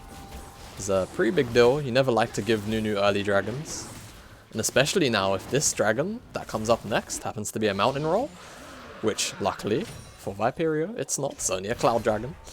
Could have spelled real danger if they could keep control around this mid lane and secure the next dragon also. But still, Infernal Dragon. Look at the members on Viperio, on Bulldog. Sorry, Cassio and Callista really love the Infernal Dragon. And, when you're looking at Kai'Sa, Syndra, Aatrox, Silas, all of these champions are gonna have to hold that fort. Oh yeah, no ultimate available, no Petrifying Gaze to get away. Easy stuff coming through as, again, this mid lane seeing so much action. Yeah. Pretty easy with the unleashed power. Great little stun coming in towards the top lane. Meanwhile, the Gnar backwards as well. Gets off another boulder. Will pop the World Ender. Does have his Conqueror wait a minute. available. And the outplay, maybe, just maybe, it will be indeed a Burnt Flash as well. As Kenruto took full advantage. Got that passive up at the right time. Plus the Conqueror proc. Absolutely perfect for him. And yeah, a little bit unfortunate there for the Gnar. Yeah, I mean, one more Uro would have done it, but Kenruro's cooldown cycle and they come back up. He's got the World Ender active and he just heals right back up. And all of a sudden, it's actually the Gnar that's in disadvantage 1v1. But yeah, these mid laners, back to that point, mid laners just being absolutely abused by both these junglers. It's a little odd to me, but it's more on BB Muffin's playstyle so far this game, that Nunu's actually finding successful ganks, because of course you can just scatter the weak Nunu out of his noble. Whereas Cassio, not too many options available to avoid a Silas gank outside of purely just flashing. So, nonetheless, these junglers finding successful ganks in the mid lane. These guys not really getting to play too much League of Legends at the moment. Yeah, definitely not as much as they'd like, and as much as kind of a lot of the other mid laners, especially after the last game, that Corki Azir. Oh yes, Relatively untouched lane. So we're happy to see some more attention towards mid this time around. Of course, the mid lane, the most explosive lane always. It's just a factual fact. But you know, you see Corki Azir, it's a bit. But, yeah, I mean, 100%. At least and this they're time always out. left open because they're not like so. You know, they're not always yeah. like high priority ban worthy, but you did eventually see teams. Everybody knows how, like every mid laner knows how to play Corki. Every mid laner knows how to play Azir. Yeah, and they don't really fear the matchup, you know. Exactly. So happy to not see it here in this game, of course. do want an explosive game, and Syndra and Cassiopeia. Not too many mid laners better at doing that, I don't think, so... Let's see it engage here. And the hook going to come forwards. We do have the Silas coming through, though. The hijack onto Gould's ultimate, in fact. That's pretty good stuff. Of course, he can use that Oath Swan. Going to be able to stay alive here, but not quite long enough. It's the turnaround from Gould. He's able to get away. Munch as well going to go down in just a second. Kenruto is around, but he's got too many targets to pick from, unfortunately. Going to have to turn and head out. He's going to have to flash as well away from the snowball. It looked good for just a second, and I mean, if he had maybe a few more items, maybe super confident on the champion, he could quite possibly have cleaned that one up, but just not quite looking good enough.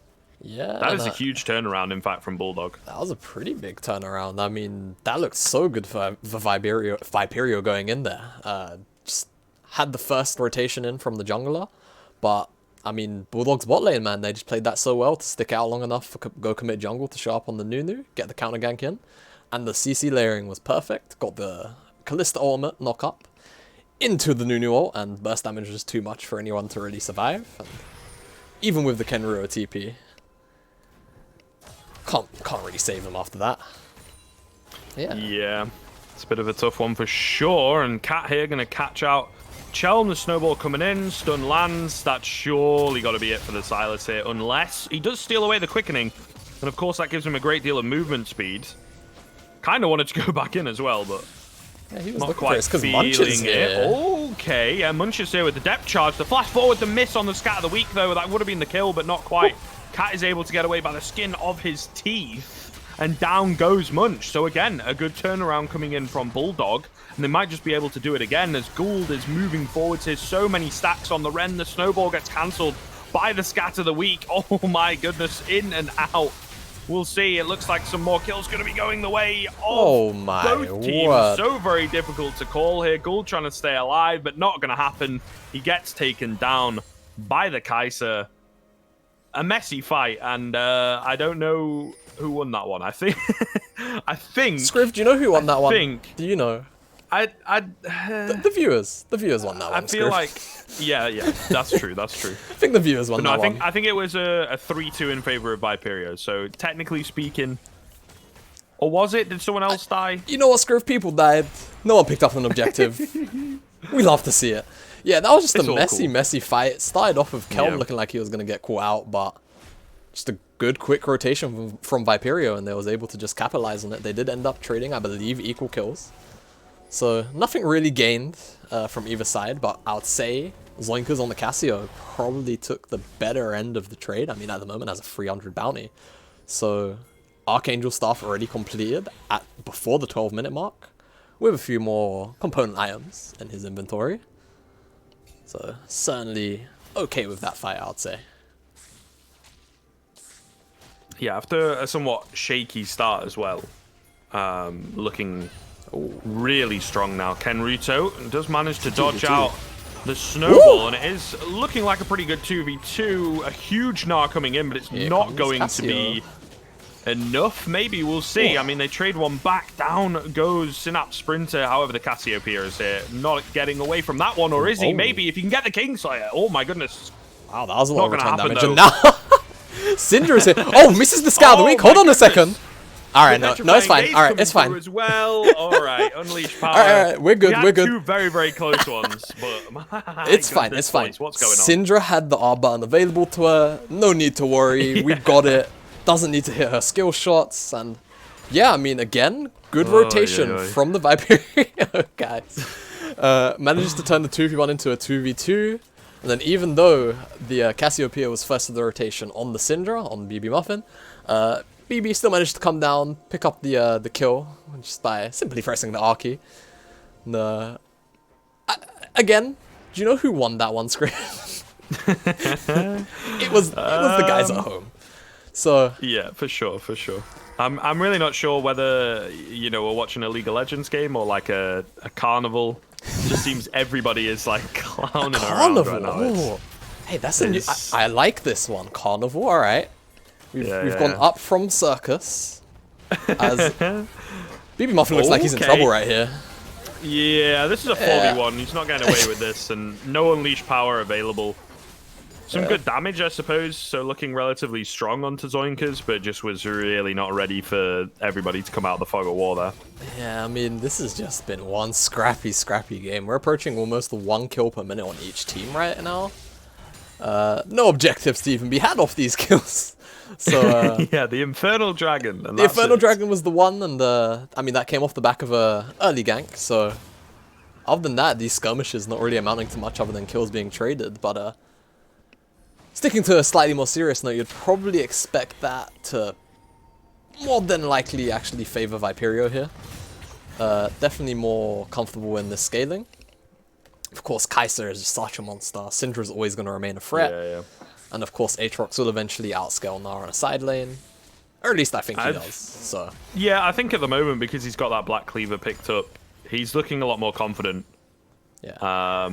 The Gnar, it's kind of changed, you know, that laning phase. They really don't like I don't think anybody does the ranged into melee matchup. You know, it's just annoying to play at the early levels. But now that he's got a bit of healing coming in and, you know, stacking up the Darkin Blades damage, he's got a lot more threat available. Yeah, definitely. But with the gold pretty much neck and neck, you do have to pretty much look at how each player is going to play this on almost a mechanical level. I mean, the side of Viperio definitely want to go forward, but do you know what's really good at dissuading champions from going forward? It's Petrifying Gaze, Griff. They walk into Cassio, they will get stunned up, they will lose the team fight. It doesn't matter if they've got like a 3k or 4k gold lead. A good enough Petrifying Gaze is definitely enough to turn almost any team fight. Especially Cassio being so here's fed. the thing though, dude. Hit me with it. They've got one on the Viperio side as well. If Chilm decides to steal it away, you know? Oh yeah, of course. So, it's definitely a two-sided thing as Chelm's pretty huge. This is just a straight up 1v1. I mean, Synapse Sprinter playing it well. Thought maybe the Aatrox was going to come through and help him, but Kenrito is just happy to take the tower, really. Yeah, I mean, how often do you see a jungler just outright solo kill a solo laner in a competitive game? Yeah, so, especially a Gnar, right, where he's got a little bit of tankiness going for him. Yeah, and I'm not quite sure if he had them at the time, but he's now got the Merc Treads. I want to say no. He was sitting on a little bit of gold. So. But yeah, Rift Herald off screen was picked up by Bulldogs, so they do actually trade, I believe, top tower to get the second charge off from the tier 2. As Bulldogs now just looking to rotate towards the mid lane, as Kenryu is looking to answer, or perhaps looking to set up some kind of pick here. Munch is in trouble. Uh-oh. He just managed to flash away for now. The hook as well going to come in. Snowball's coming. If he can remain alive. He dodges a snowball Fate's just call? about thanks to the deck right. charge. In comes the Fate's call, of course, and he'll return the ignite as if he had a chance, but not quite. Meanwhile, BB Muffin is going to get caught as well, has to flash away, but at the very least has spent a couple. So just the one kill coming in as yet. Yeah, it looks almost as if there's going to be a little bit more. Oh god, Kenruto coming in, another flash over the wall. Kenruto not able to get those dashes in. Chains connect. Oh, the chains just about. Another flash, the Petrifying Gaze is... Bit of a whiff. She flashes away, yeah, both of them just kind of looked she flashed, away. They yes. read that one. They read that one 100%. Yeah, I think they was on board with, he was going to press his R key right there. But a lot of hold on. Alright, no. They take the Raptors, and probably his red buff, poor Nunu. But yeah, you gotta feel bad for Munch at the start of that. It didn't look like he was actually gonna get out. But I mean, just so much available to chase down poor Munch, just left on his own.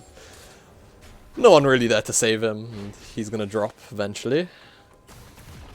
As now we're actually just gonna see Aether just chip away at this top lane tower. In fact, look at the control. They're just all sitting in this red side jungle, waiting for a rotation.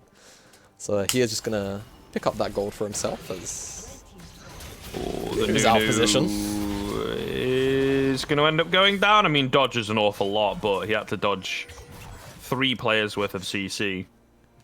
But yeah, I think they can do this though. They can just kind of sit around that top side, break the map open. Now all that needs to go down is mid. Of course, got the 2 towers on the bottom side of things. I mean, he's sticking around top side as well. Yeah, I feel like they're maybe just not expecting this as well on the Bulldog side for the AD to keep on pushing. And they're only sending a return AD to deal with them, so it's not like there's a massive threat. They're actually doing really well here with the map control, with the macro. Yeah, and even Reading their opponents. Syndra is going to go and pick up that bot wave too, so doing a pretty good job as of right now, just managing and dealing with the side waves. Something Brother LS always likes to moan at people about. Side wave control. But yeah, good little bit of macro off the back of what was initially a negative play. Munch having to sacrifice himself at his own blue buff, but it turns into 2 towers, and right now Viperia is sitting pretty, 2k gold lead at the end of it all. But saying this, the 2k gold lead doesn't really mean a whole bunch right now. All it still does take is one good engage from Cat or one good petrifying gaze, and they're still in it. So a lot of this gold is on the Cassiopeia, and she is so strong right now. So yeah, it's not like it's in a position where there's so much gold for this Viperio side that it's like a petrifying gaze has to hit everybody, right? There's a couple strong members. But if you can just kind of take someone down, you're really going to give your team an advantage for sure. I think Kenruto will be all right with the Cloud Drake. Yeah, he seemed fine, but this looks like a bit of a collapse. It does indeed, as once again, they're now going to get caught off guard. Synapse Sprinter now going to go down to 4 deaths. Yeah. Not really putting up much of a fight. Also burns the ultimate. I don't think it's the end of the world, really, but... And Kenruto's around on the Baron as well to kind of be a nuisance, so they can't just immediately answer back. Again, really good map control, really good macro from the side of Viperio. Yeah, and Viperio, like you said, just playing well around the map right now, finding good picks at good times, and Bulldog can't really find any answer. There is none, realistically. No Baron to be had despite what was a moment ago good vision. Still good vision around the Baron, in fact. So yeah, just good picks right now. And of course, scaling definitely... Well, it's hard to call. It is, at the end of the day, I would almost say it comes down to execution, but scaling's still a little bit on the side of Viperio. So, being in the lead right now, they're more than happy to be doing that, as off-screen, they will pick up this Cloud Dragon also. And yeah. Yeah, so another one. I mean, it's pretty nice to have all that movement speed available. And I mean, yeah, they'll use it too, because they've been making these picks, so 2 Cloud Dragons, just to get around the map a little faster, is definitely going to help these guys out. Worth noting as well, the Silas and the Syndra particularly are sat on an awful lot of gold at the moment. Both got Dark Seals, both stacking it up somewhat, so... Gotta watch out. I believe the Medjai's is gold efficient at 6 stacks. I mean... and that's when it starts to go... If I'm BB Muffin, I know what I'm building as... Oh. Okay, this looks like a pretty good engage, to be fair. Cat's able to get away. Down goes Munch once again. Not been having the best of times. They don't really look like they want to engage. Shelm tries something around the corner with the stolen Nunu ultimate. Not going to work out, though. As the Absolute Zero is a little bit of a waste. Scatter the Weak onto a couple members, but again, nobody really near enough. And despite the fact that they've got the 1 kill, they still feel the threat. They're going to look to force the Baron, but I don't know, man. I mean, they've got Nunu, Cassiopeia, and the Callista. This is such a good Baron comp right here. But of course, they can be bullied around. And we're going to see. Counter engage. Oh, the flash petrifying gaze, plus the Gnar, plus the flash forward. And the stun, a double kill coming in for Gould. Now it's definitely going to be the Baron. Like you say, a great comp for it. The poison pool lands. This is maybe a little bit over-aggressive from Zoinkas. He's able to survive quite a while, in all fairness, but they will shut him down. Suddenly now the Baron becomes a little scarier. Chelm got to be careful, though. Hold on a minute. He tries to fight the Gnar. What the hell's happening? Munch has gone over the wall. Wait. I feel like that was a little bit of a miscommunication. He's going to go down as well. And Viperio, this super strong lead that they had, suddenly, they've just thrown it away, Jamada. It's gone out the window. It has gone out the window somewhat. It's not crazy. It's definitely not in a position that they can't recover things back, but that is a terrible turn of events for Viperio. Yeah, I think somebody just slipped a little something to Munch and just said, don't make it obvious, guys. But yeah, no. I'm not quite sure what happened there. I mean, Did he blast cone over or something? No, he flashed. He flashed. I don't think that was a blast Really? cone. I think he flashed. Because he would have flashed back out of the pit if it was a blast cone in. So Cassio just like oversteps a little bit, and then Cassio ends up dropping, and all of a sudden you're like, wait a minute, maybe Viperio can actually take something back and stop the Baron from going on. But then it's just so disconjointed. Everyone does their own things. Munch ends up in the back of the pit. Silas trying to take down Nar gets left on his lonesome, and everyone just kind of dies. And all of a sudden now Bulldog more than equalize the gold. They find themselves a little bit under 1,000 ahead with the Baron buff. So gonna be interesting now to see if they can at least knock down these outer towers, perhaps take down one tier 2. And yeah, I mean, momentum's just all of a sudden just swung in the completely opposite direction. You asked us 5 minutes ago who was gonna have control around the Baron area. You more than likely would have said Viperio, so. Yeah, certainly surprising to see. And it may well be the turning point.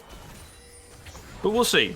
Like I say, it's not completely Yeah, I mean, run Bulldogs away are at still... this point. Okay. I mean, Viperio looking confident. This is going to be a Gnar catch. The stolen Mega Gnar, Gnar Mega Gnar! as well into 2. The Mega Gnar comes in. He gets 3. Does one better.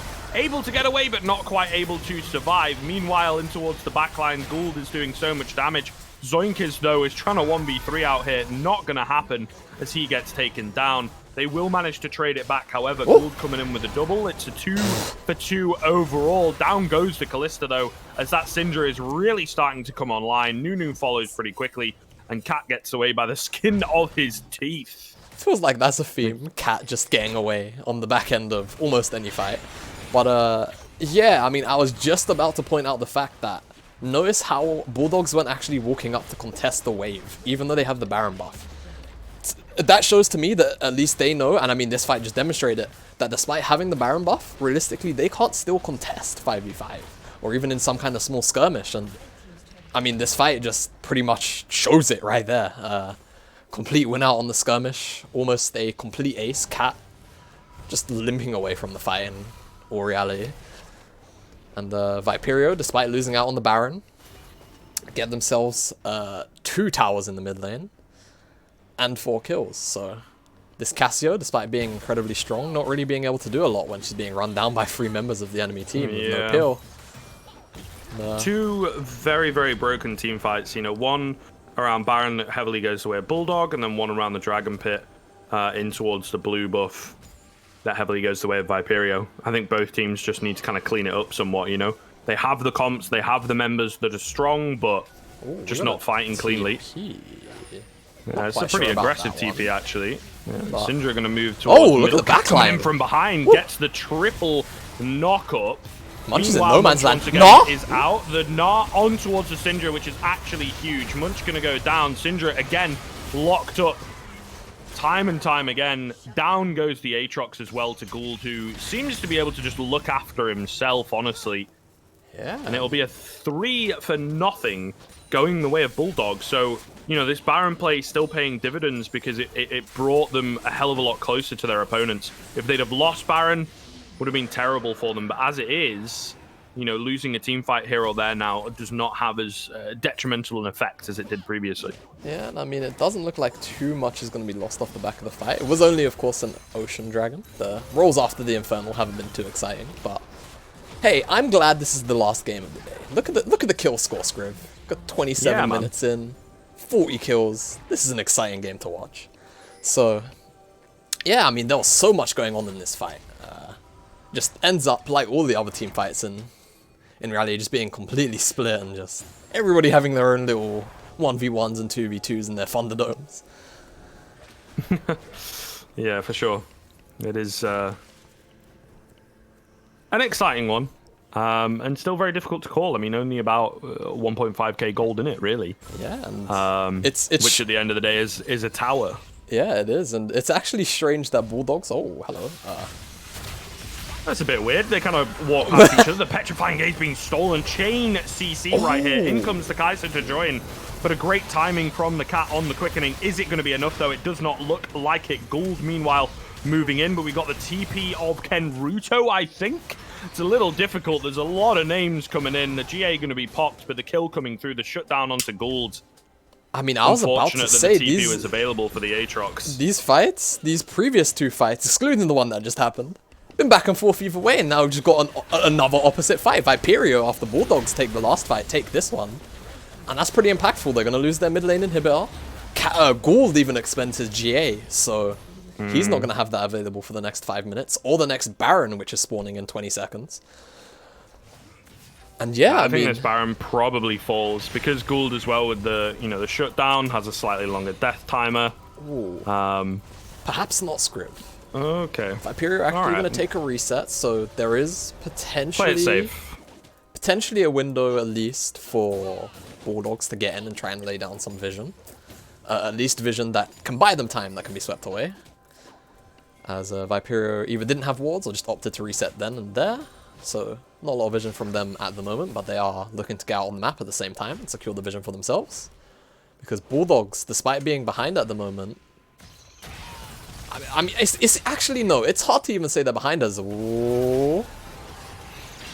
Trying to push bait, but there was only 2 of them, so not really following up a great deal. Chelms is moving with the team. The Nas Zonya's TPing with Mega. Through the Nas here!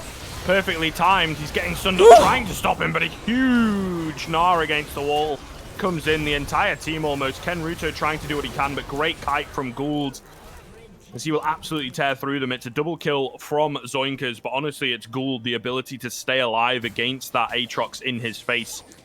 A 4-man coming through, only losing the Nunu as well. Yeah. I mean, that kind of makes a bit of a difference here, though, because... yeah, with Baron on the table Chelm again. is still alive. He's also pushing out middle, so creating a lot of pressure. This is... I mean, they're going to have Ren damage, right? Somewhat it's going to be dead. No, it's dead. Right? Yeah, oh, okay, never mind. Hope. Okay, they've got vision on him. They've got vision he's on in. him. Oh! He's got it! He steals the Baron. He tried so hard, did Cat, to stop him, but he gets over the wall. I mean, it's all in vain because nobody has it, but at the very least, nobody on the Bulldog side has it. Oh my god. Alright. That is... Chelm plays the hero. I mean, it's difficult, right? You say they've got the Ren damage, but how much is that going to be? You don't really know. Yeah, I mean, actually, thinking about it, Ren damage, I didn't see too many spears on the Baron, and Ren damage was actually nerfed a little whiles ago on neutral objectives. And yeah, I mean, they don't burn the Baron fast enough. There's no Mountain Dragon roll, so Baron was a little slower than you would probably expect, and no Nunu for the execute damage to secure, and yeah, I mean, Kelm just comes in, says, yoink, my Baron now. Yeah, and I mean, it's a really, really good job that nobody was alive to get that, because with this inhibitor down, they could have just created so much pressure on the bottom and top side of the map. Yeah, I mean, if people were alive on the side of Viperio and they get the Baron buffs, that's almost a game-ending Baron. Or very close to it, so lucky that the death timers were as long as they were. But do you know who this benefits? Us. We get to watch more League of Legends gameplay, baby. Get to see more of the bloodbath carry on. It's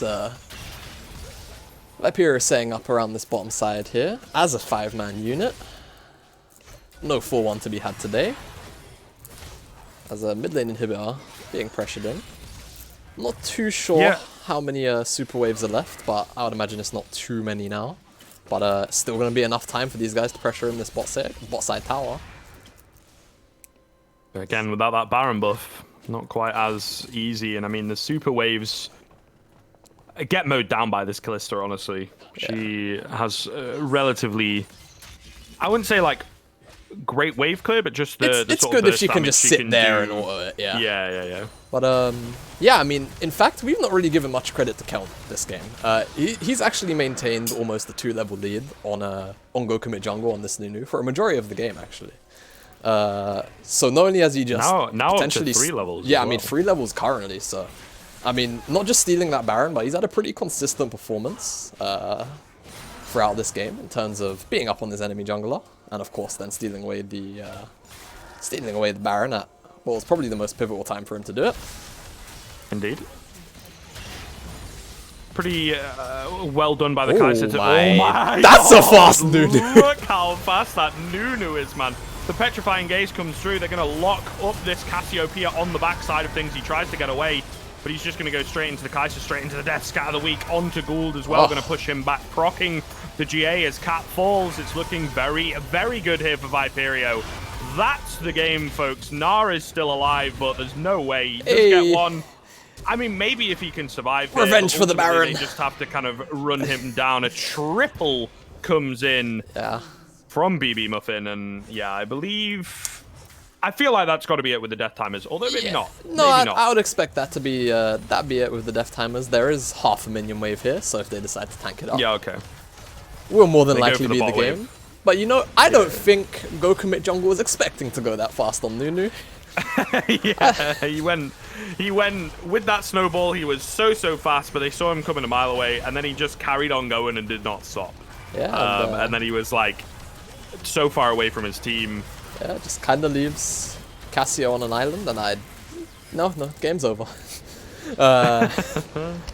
Pretty big shame, honestly. I was enjoying this one, but Viperio are gonna Yeah, be the ones it's that take the win on that. And man, what a hectic and crazy game. It was a messy one for sure, but really, really exciting stuff. You know, sways in there for both sides. The Baron that Bulldog were able to take early on, really turning the tide for sure, and making it look a little bit more doable for them. Then the inhib goes down as a team fight is won by Viperio. Then the Baron steal, but in all that, there were team fights going the way of both teams. It was just towards the top. Yeah, I think Go Commit Jungle, like you say, did not think he was going to go, did not realize how fast he was going to go, and he kind of just left his backline exposed, unfortunately. Yeah, I mean, if he's not really there to peel for the Cassiopeia or the Callista, then who's actually there to do it? If Gnar's not there in Mega, I mean, he's kind of useless at peeling, and more often than not, Cat's gonna have to be the one that's using his ultimate for engage or his CC for engage. So backline just left up and available for Kenruto, Silas just to come in and just take it, and yeah, that's gonna be what was unfortunately the third game. Should have been the fourth, but hey, an exciting game to end the day on for sure. Indeed. Viperia, though, looking really good for them. They are still hot on the heels of Click. It's only that one game that really splits them apart. So ultimate pressure right now on Click. They cannot slip up from that top spot, as everything is kind of on the line at the moment. It's going to be a real difficult couple weeks for these teams towards the top end for sure. And then, of course, that battle in the middle end of the table as well. But I believe, of course, like you say, that is going to be it. A super exciting game to finish it off with. Very, very happy after our missed third that we do get that really, really full-on, full of action, crazy clown fiesta going on, but it's what we live for, man. Like you kept saying, we got more and more league as the fights kept going back and forth. The wait was worth it, folks. I think that our wait was more than worth it to get to see that game. That was probably one of the more fun games we've had in a little while. A lot of the games typically are either one-sided or a little bit quiet, and then one fight happens, and then that's the game. But we just got consistent skirmishing the entire time. And man, I mean, I don't know about you, I had fun. Yeah, I did. I had a hell of a lot of fun with that one, and I really appreciate you joining me, Jamada. So it's been a really great week. You know, like we say, that last one definitely making up for the miss in the middle.